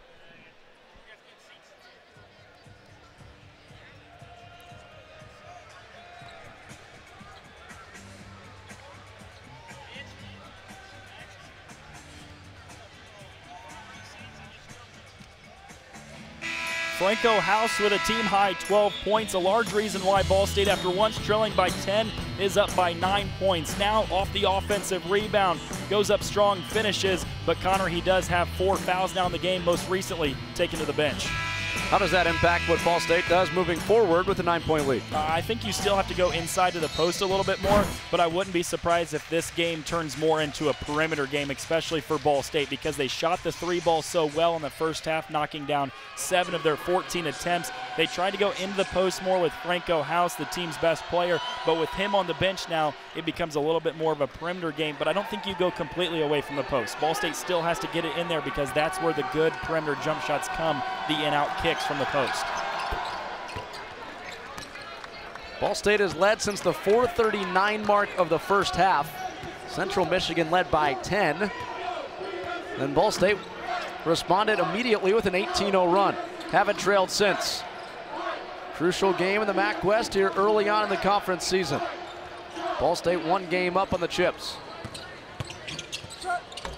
Persons the wraparound. The ball belongs to Central Michigan. No, this has become a nice little rivalry here over the past few seasons. A lot of parallels between these two coaching staffs and when they arrived 4 and 5 years ago. And that was the thing. These coaches inherited programs that weren't necessarily towards the top of the MAC. It was a third year as the charm type thing where they had losing seasons the first 2 and then 20-win seasons in their third season. Last year, Central Michigan in this building in Worthen Arena, when Ball State had a chance to clinch the West Division, Central Michigan was able to knock off Ball State. So a little bit of a revenge factor here for the Cardinals tonight. Both road teams won last year. Persons leans in. But Ball State did something that only Ball State and one other team has done. That's win in McGuirk Arena over the past 2 years. And that's tough to do. It's a very hostile environment, one of the toughest to play in the Mid-American Conference. Ball State women's team found that out a couple weeks ago. Presley Hudson, the sensational guard for the Chips, went for 43. Braylon Rayson, back-to-back threes. Central Michigan all of a sudden within 3. Can't allow Braylon Rayson to get going. That's been the biggest thing. Marcus Keene averages nearly 30 points per game. He's got 24 in this game, but I think the biggest thing for Ball State was being able to handle Braylon Rayson. He's knocked down consecutive 3-pointers, has himself in double figures. Teague, the wiry freshman, to the line for Ball State. 21, Cecil Williams with the central foul. It's his third. That's what Ball State saw against Kent State. Big 3 for Kent State, led by Jimmy Hall. Hall got theirs, but it was Kevin Zabo who averaged 4 points per game. He had 18 in the MAC opener for Ball State. It's really when those role guys get going, that's when Ball State has found themselves in some trouble. Well, I think that's what makes Central Michigan so talented too, is the role players. You've got Braylon Rayson and Marcus Keene, who between the two of them average nearly 50 points per game, but it's guys like Kaczynski and DeLeo on the perimeter. When those guards get into the paint, they draw such an attention from the defense that the defense has to collapse down. It leaves those guys wide open for easy 3-point jumpers. Ball State by 5. DeLeo loses his shoe. Ready to shoot anyway.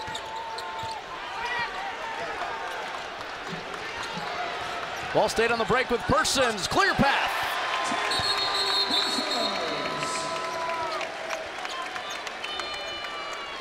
And Connor, that's where both of these teams excel, is in transition, off of turnovers. That time, Ball State able to force the turnover, got it up ahead to Persons, the point guard, and he made the wise decision. He had Taj Teague running out with him there on the left side, but he was able to glide through the lane and finish.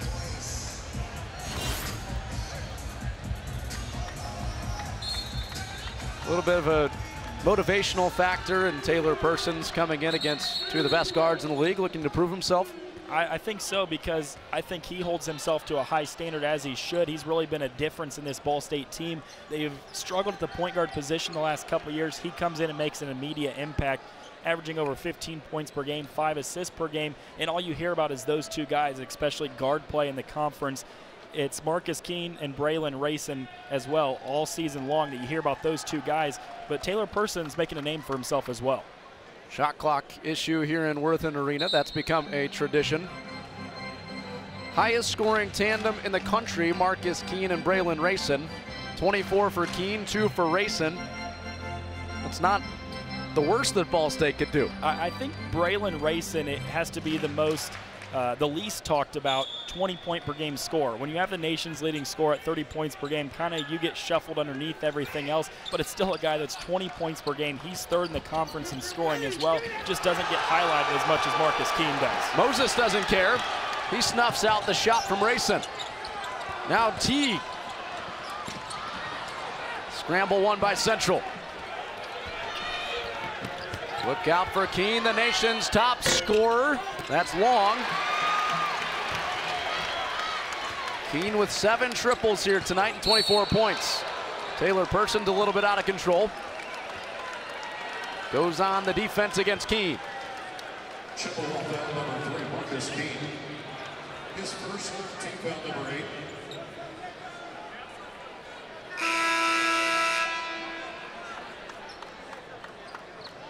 Well, Franco House thought about checking in with 4 fouls, and then it's called right back to the bench. And I think if you're Ball State, you're up by 7. If you can keep this lead 2 possessions or more, I think you keep Franco House on the bench. If it gets down to a 3-point lead or less, or even Central Michigan gets ahead, that's when you have to go back to Franco House. But with 9 minutes to go and you're up by 8 points, possibly 9 after this Taylor Persons free throw, keep him on the bench. Don't risk him fouling out quite yet.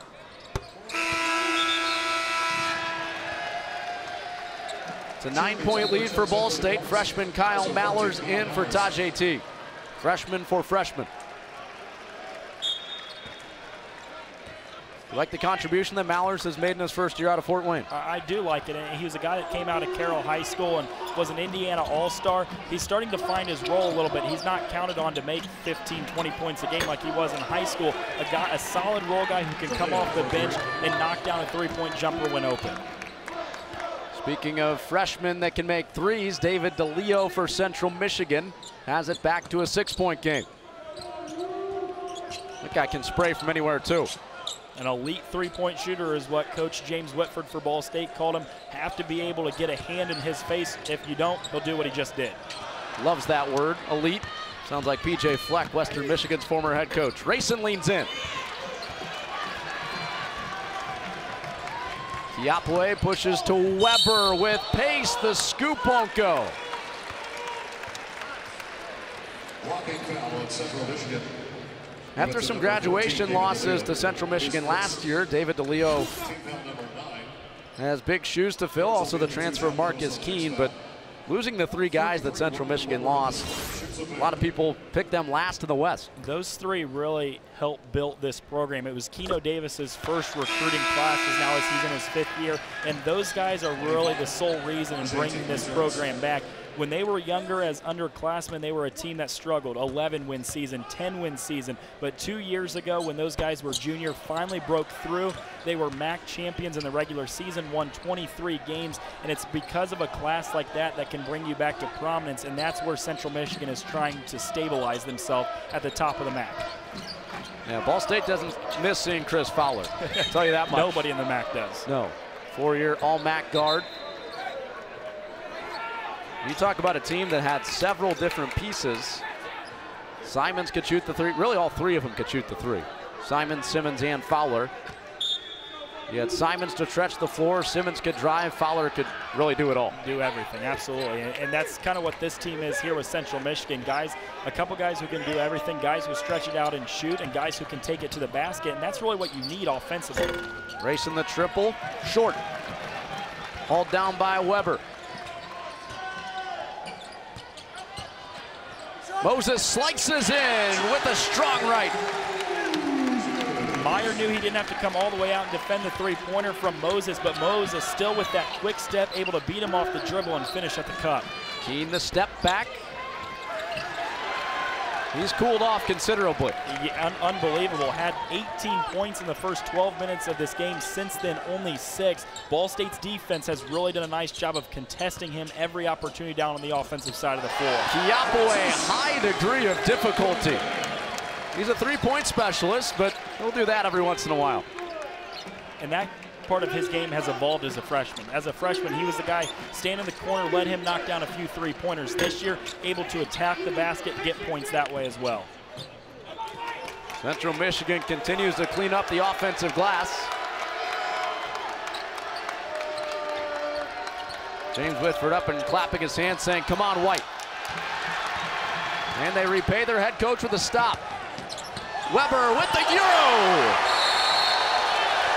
The fleet-footed Ryan Weber prompts a Central Michigan timeout. It's been all Ball State as of late, getting it done offensively, but defensively as well. Trey Moses, the rejection at the rim. Ball State by 13.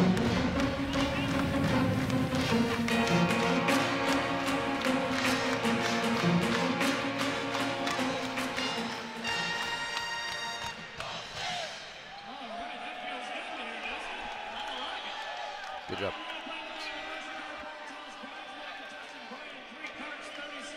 That was a really good stretch for you. Did you not feel that way?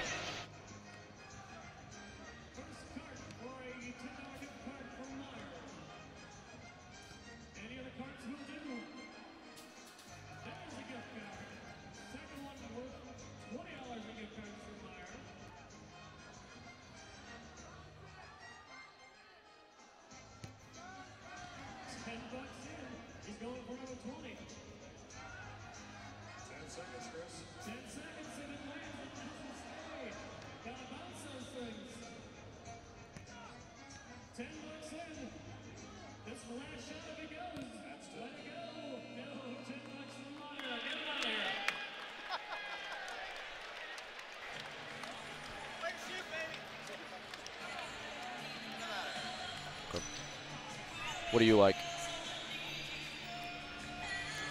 What's the run that we're on right now? Do you have a run for us? 7-0? 7-0 run. 7-0. Talked about how it's just been all Ball State.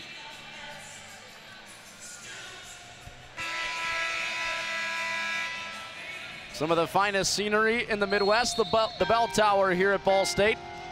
Cardinals up by 13 here in this MAC West rivalry. Connor Onion alongside Noah Reed. Glad you could join us.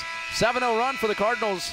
It was a 3-point game just a matter of moments ago, Noah. Ball State has put the clamps down here. Well, the thing that they've done is defensively. They locked in on that guy right there in Marcus Keene. Done a fantastic job of limiting him, causing turnovers in the front court, and they've got a lot of their buckets in transition off those turnovers, being able to finish at the bucket. Ball State up by 1 game in the standings on Central Michigan coming in here tonight. Still early, just game 5 of the conference season. The way things have come down late in the season between these two clubs the last couple seasons, every head-to-head game crucial. Here's Rayson.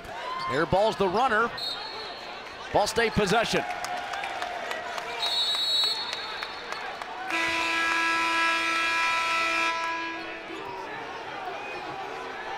Keno Davis hot.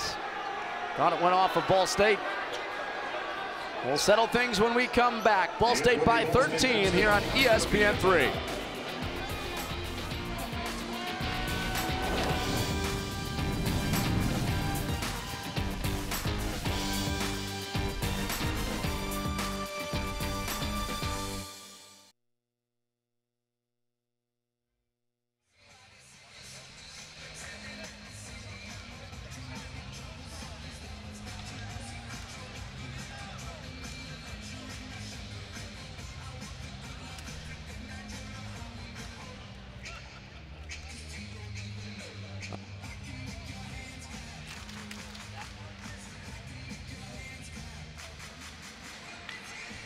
Anything else you want to go to? What did you just ask about?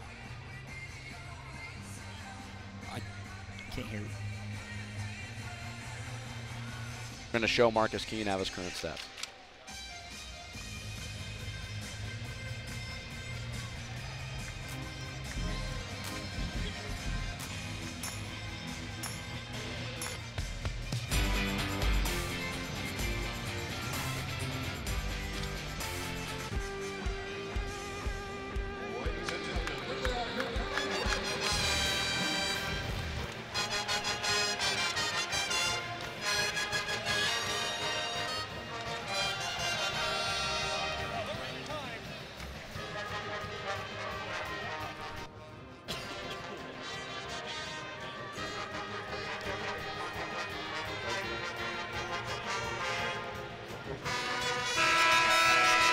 Marcus Keene hot out of the gate for Central Michigan, but the nation's leading scorer has been subdued since then, especially here in the second half, Noah. Well, the stat line that he's put on today, that's something you expect the nation's leading scorer to have. 24 points in this game, but in the first 12 minutes, he had 18 of those points. The next 26 minutes since then, just 6 points. Ball State's defense on him has been great, and it really changed when head coach James Whitford brought Taylor Persons off the bench and stuck him on Keene. That's when Keene started to cool off because the height advantage that Taylor Persons has was able to be all over him defensively.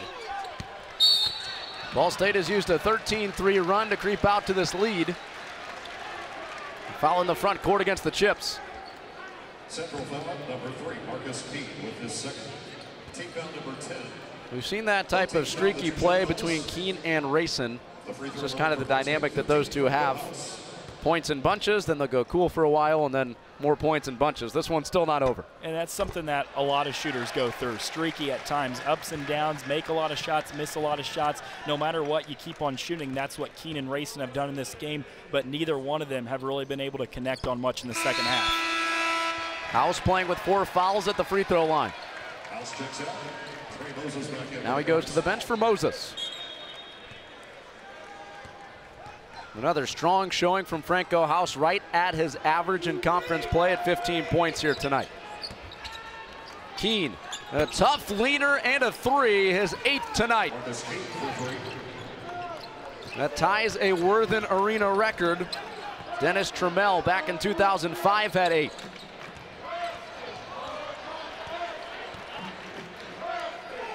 Figure with 6 minutes left, that's not his last. You wouldn't think so. A guy who's been able to hit them all game long, went away from it a few, but has been able to knock them down. Tyler with the stick for Ball State. And especially with this deficit for Central Michigan, the way they chuck him up. No game's out of control by any means, especially when you've got shooters like this Central Michigan team does. There's DeLeo, the freshman. Timeout Central Michigan.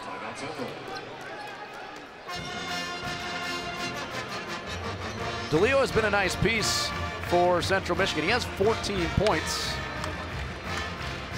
And after that last 3 by Marcus Keene, that 8th of the night, there's Dennis Trammell. His 8 threes came in 2005 against Marshall. Talented 3-point specialists. I wouldn't be surprised if we saw Francis Kiapaway or Sean Sellers or one of the Ball State shooters challenge that record before it's all said and done. Absolutely, but the new record might be the guy over in the Central Michigan huddle instead. 8 3-pointers already, still about 5.5 minutes to work with, and if he has anything like he did the first 5 minutes or so of that first half, he may be hitting 3 or 4 more, and that's why this game is far from over. An 11-point lead for Ball State. You have to like where you're at, but Central Michigan, you said it, they score in bunches. Episode 2 of Out of the Shadows available now. It's season 4, led by executive producer Matt Organ and Matt Craig. Check that out on chirpcitybsu.com. All access look at Ball State basketball. Emmy Award winning Out of the Shadows, we might add. Ball State not out of it yet, facing pressure from Central. Tyler with a 2-on-1. Wraps it to Moses. He gets the bounce. Great hands from Moses on that play right there. Tyler went all the way down the lane line, dumped it off last second. Moses had a little trouble corralling it, but was able to get it and go up and get the bucket. Keene struggles on the baseline. Foul against Persons. Ball State, you can ill afford to do that right there. Foul, stop the clock, because the rest of the way, Central Michigan and both teams for that matter, in the double bonus. Every foul going to the line for 2 free throws. When you're up by 13 with just 5 minutes to go, you don't want the clock stopping. Persons now has 4. He's had the tall task of guarding Marcus Keene a lot of times here tonight. Hasn't mattered who Ball State put on him. Keene has 28, matching his season average.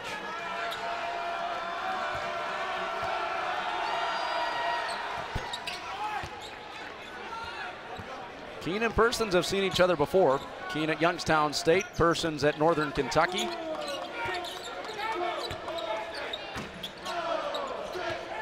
Keene went for a lowly 11 in that game. He hasn't had anything less than 14 this season. Well, he's probably pretty proud of that 11 as a freshman at Youngstown State. lay in for House. Continues to haul his way to the basket here tonight. 4 fouls, but still playing with aggression. That's exactly what Franco House's game is. Keene wants another. This time it's off.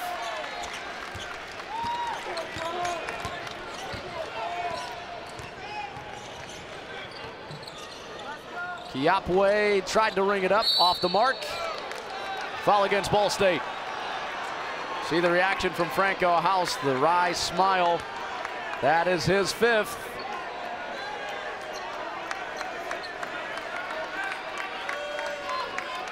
And Ball State forced to play the final 4:30 without their all-conference big man. Tough call for Franco House on the loose ball. Had a great night tonight, 16 points. As he exits, that's a team high right now, but the bigger problem is what you just said. 4.5 minutes left, Ball State without arguably their best player. They control a 13-point lead, but Central Michigan, the highest scoring team in the MAC, they're able to put up points in bunches. Final substitutions, Taylor Persons and Ryan Weber check in. There's the House foul. So great on the offensive boards, but a little overzealous there.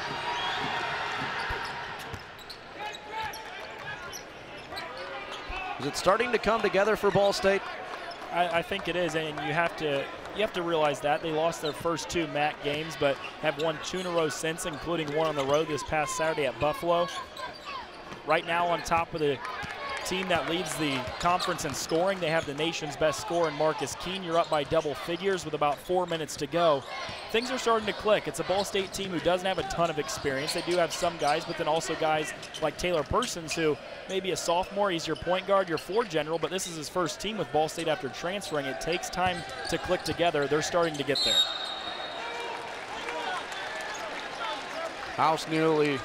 Moses nearly wrestled to the ground. Yeah, cohesion has kind of been the theme the last 2 years, and a lack thereof at times this year. How much do you think that foreign tour that they took last year helped them in their cohesion last year? Well, that's exactly what a foreign tour is. You get a chance to go and play games together, but more so what it does is your chemistry. You get to build more friendships with the guys on your team, especially guys who you haven't played much with before, and that's huge. A week and a half going away where the only people you know are your teammates. It's a chance to build some relationships with one another and build that chemistry. And as you get into the late part of the season and conference play right now, that's really where that can pay off. Going to the Bahamas, not a bad deal either. No, not at all. I'll sign my letter of intent today. Ball State by 14. Central Michigan did something similar here this past offseason. Hand check on the Cardinals. Ball State looking to hang on and land the first blow here in the MAC West matchup with their rivals from Mount Pleasant, up 14. Can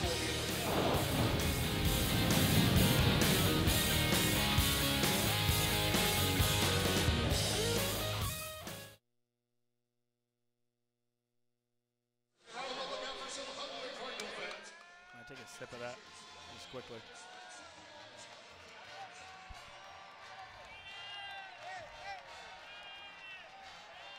What do you like coming back? Should we talk about the difference, what Ball State has to do to finish out without Franco House? If you want.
Ball State continues to smolder offensively in conference play, up by 14 on Central Michigan.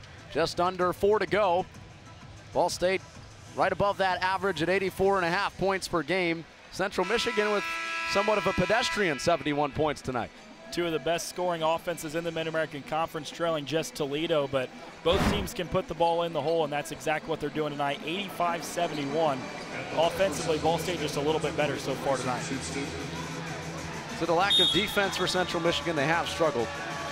It is somewhat Central Michigan, the worst in the MAC in scoring defense, but also you have to give credit where credit's due with the Ball State offense, and they've just done it in a variety of ways. They've scored the ball around the perimeter. That's where they got most of the scoring in the first half. Second half went into the paint, getting a lot more paint touches, and when you can have the balance that this Ball State offense has, it makes it tougher to guard defensively. Yes, Central Michigan's not a good defensive team, but Ball State's offense has been that good tonight. Still not done yet. We saw Ball State go on a 6-minute run, 18-0. Central Michigan with similar runs of 13-3 in the first half. Clock is the friend for Ball State at this point. Take as much time off the clock as you can with a 12-point lead. Persons to the line for the Cardinals. We mentioned the perimeter game for Central Michigan, but they've been hammered in the paint here tonight. 42 points for Ball State in the paint, just 8 for Central Michigan. You know, with Marcus Keene and Braylon Rayson, 2 5'9" guards, really small, that a lot of their scoring comes from the perimeter. But anytime you outscore a team by 34 points in the paint, usually that leads to a lot more success. Suspect if Ball State can hit their free throws, they give themselves a pretty good chance to close this one away. Persons with 17 to the bench for Tyler.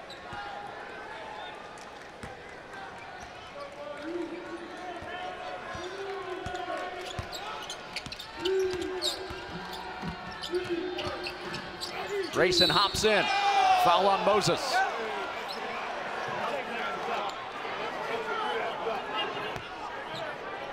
One way Central Michigan can crawl back in. Points with the clock stop. That's exactly it. A nice job attacking down the glass. Moses didn't like the call. Did get a lot clean up top, but came down with the hands. Hit Rayson on the arm there, and that's exactly it. I said if you're Ball State, the clock is your friend. Make it run on offense. Take it down as low as you can. But if you're Central Michigan, the fast pace that they always play with, get to the basket, get some fouls, score with the clock stopped. Uncharacteristically, Central Michigan just 61% from the stripe tonight. Kevin McKay sees his first action with 3.5 to go. McKay has played in 14 games. When he gets in, only about 6 ticks per night. Grab some offense, defense here. And McKay comes up with it. Central wanted a timeout, play on. And a foul against Ball State. Here we go, Noah. You said it, Connor, absolutely. Getting the ball to the paint, turnovers on one side of the floor leads to baskets at the other end. They don't get the basket that time, but just like they did a possession ago, fouled, go to the free throw line, the clock's not rolling, a chance to knock down some free throws with Braylon Rayson at the line. He's top 10 in the MAC, 81% free throw shooter. And he started really cold early in this game, had just 5 points at halftime, now has 18. He knocks down this free throw. He's right up to his average of 19 a game. Ball State still with a double-digit lead. Persons all the way in. Not much time off the clock on that possession. Here comes Rayson. He can't convert. There's McKay again, and he's fouled. The foul fest continues in the second half. And that's just a few poor possessions in a row for Ball State, both defensively and offensively.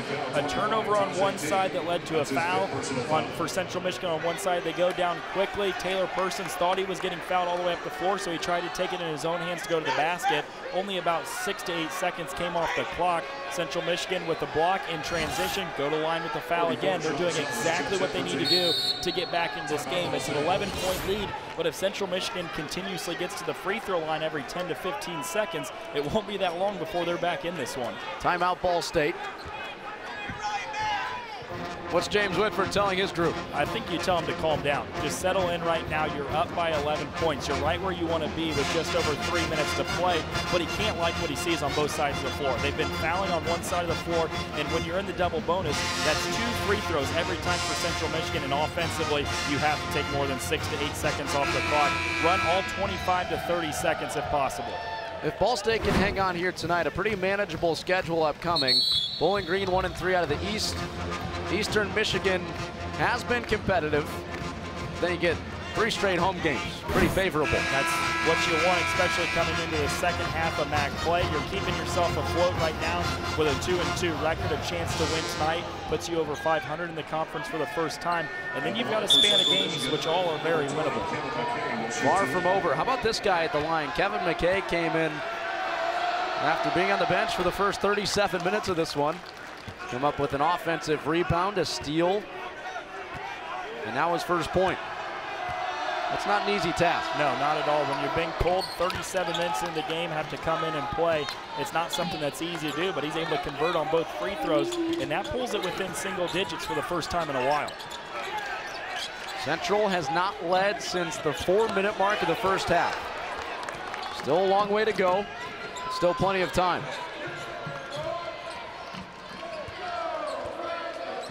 Both these teams have split their last 8 meetings over the past 4 years.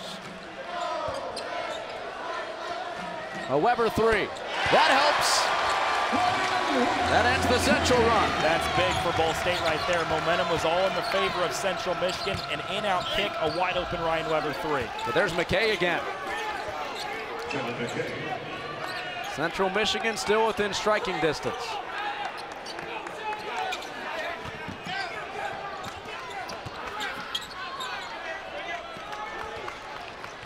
Smart move there by Kiapway to bring that back out. Another possession just like Ball State had is what they need. Run 25 seconds off the clock, get an open jumper. Intentional foul call.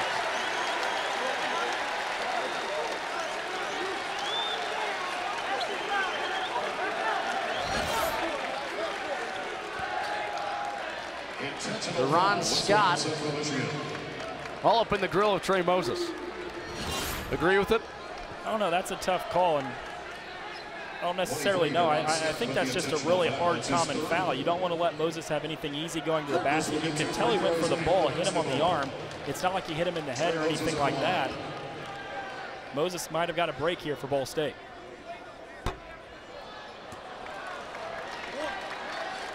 He has been a poor free throw shooter this year. A microscopic 49% from the stripe.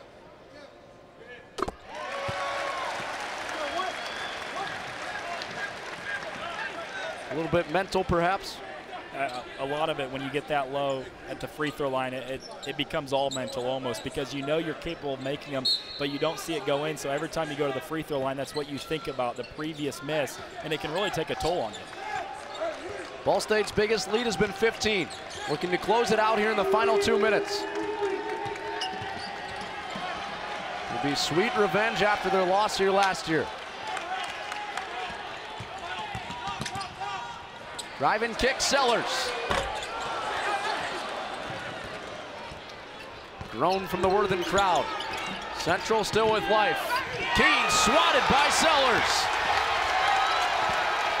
Big play defensively from Sean Sellers coming from the weak side. Keene beat Kiapway off the dribble, but the help side defense there to keep it alive for Ball State. Kiapway checked by McKay. How about the evolution of his game defensively?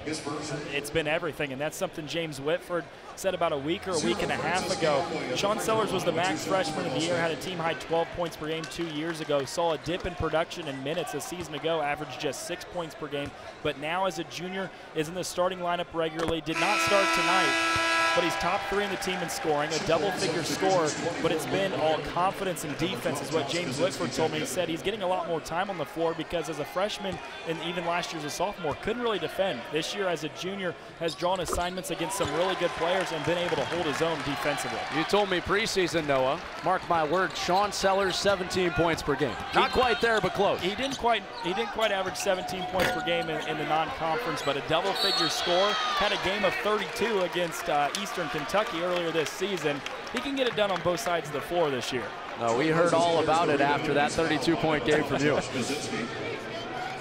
Moses to the line for the Cardinals. Ball State's been able to sustain this lead despite that man being on the bench, Franco House.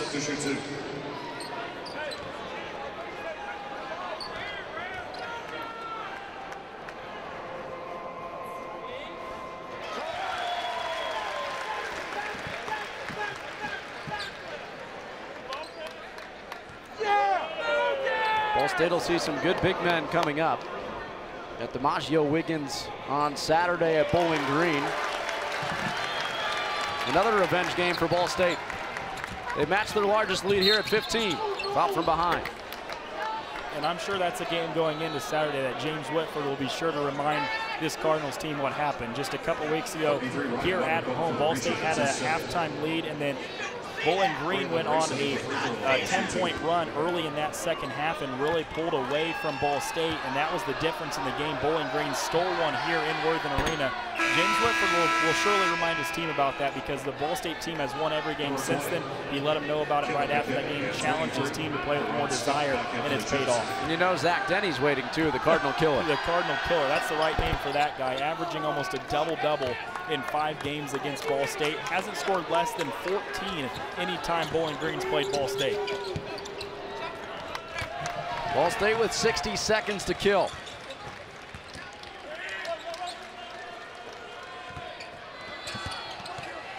Moses wanted the dunk, goes for the soft lay-in.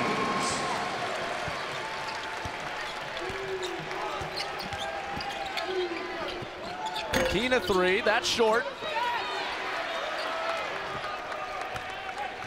Last bucket for Moses.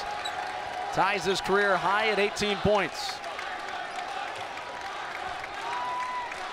Check that, he has 20, new career high for Trey Moses. Now the fans starting to feel it. Everybody up inside Worthen Arena. With Ball State up 15. And one last hack from Rayson. Number 2, Braylon Rayson with the second foul, his third. Does this win deserve as much legitimacy as the win on the road last year at Central Michigan? I don't know if quite as much, just because Central Michigan has struggled a little bit to begin conference play, but I wouldn't be surprised if you head down towards the end of this conference season and it's these two teams towards the top of the MAC again like it was last year. That road win at Central Michigan was one of the best wins that Ball State has had in the James Whitford era, in my opinion. Not quite the best. They had a win against Valpo last year, but towards the top of that resume. Here again tonight, putting up almost 100 points on the board, up by 16 right now. A huge win to propel them above 500 in MAC play. The fans bid adieu to Braylon Rayson and Marcus Keene. Can't blame those two for the loss here tonight. Cardinal fans gladly waving goodbye. Still have to see him one more time, though. Yeah, an angry Marcus Keene and Braylon Rayson, probably not what you want to see either. 50 points per game between the two of them, 30 and 20 respectively. Both got nearly that tonight.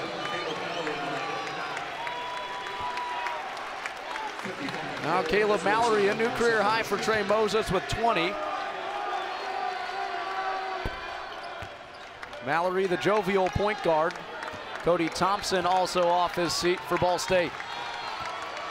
He gets the duties of dribbling it out.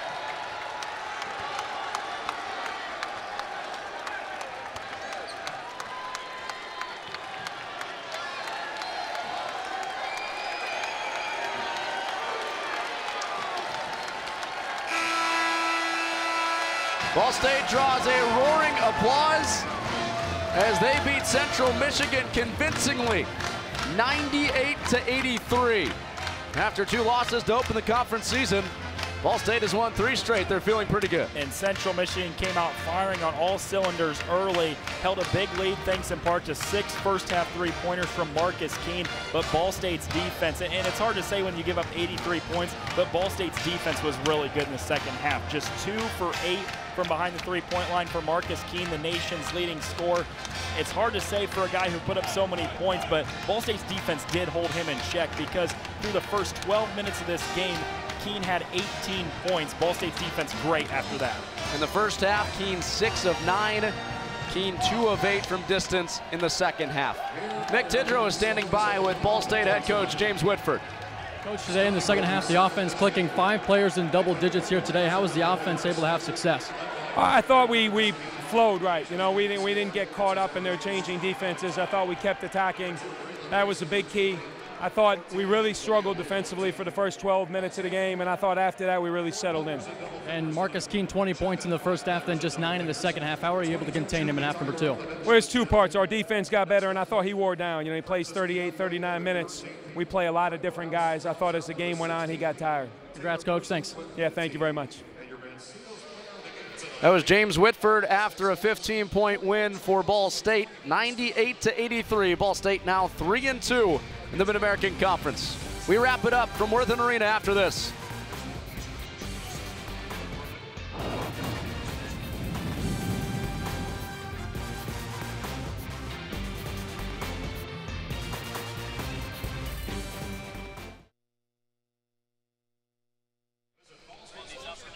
What? Are we coming out there?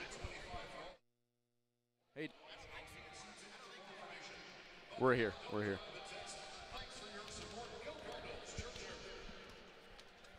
What do we?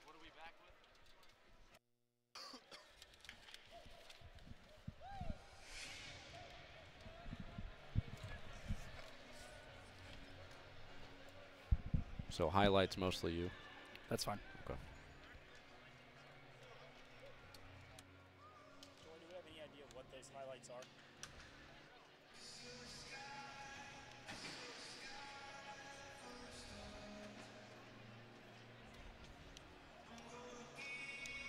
Got it.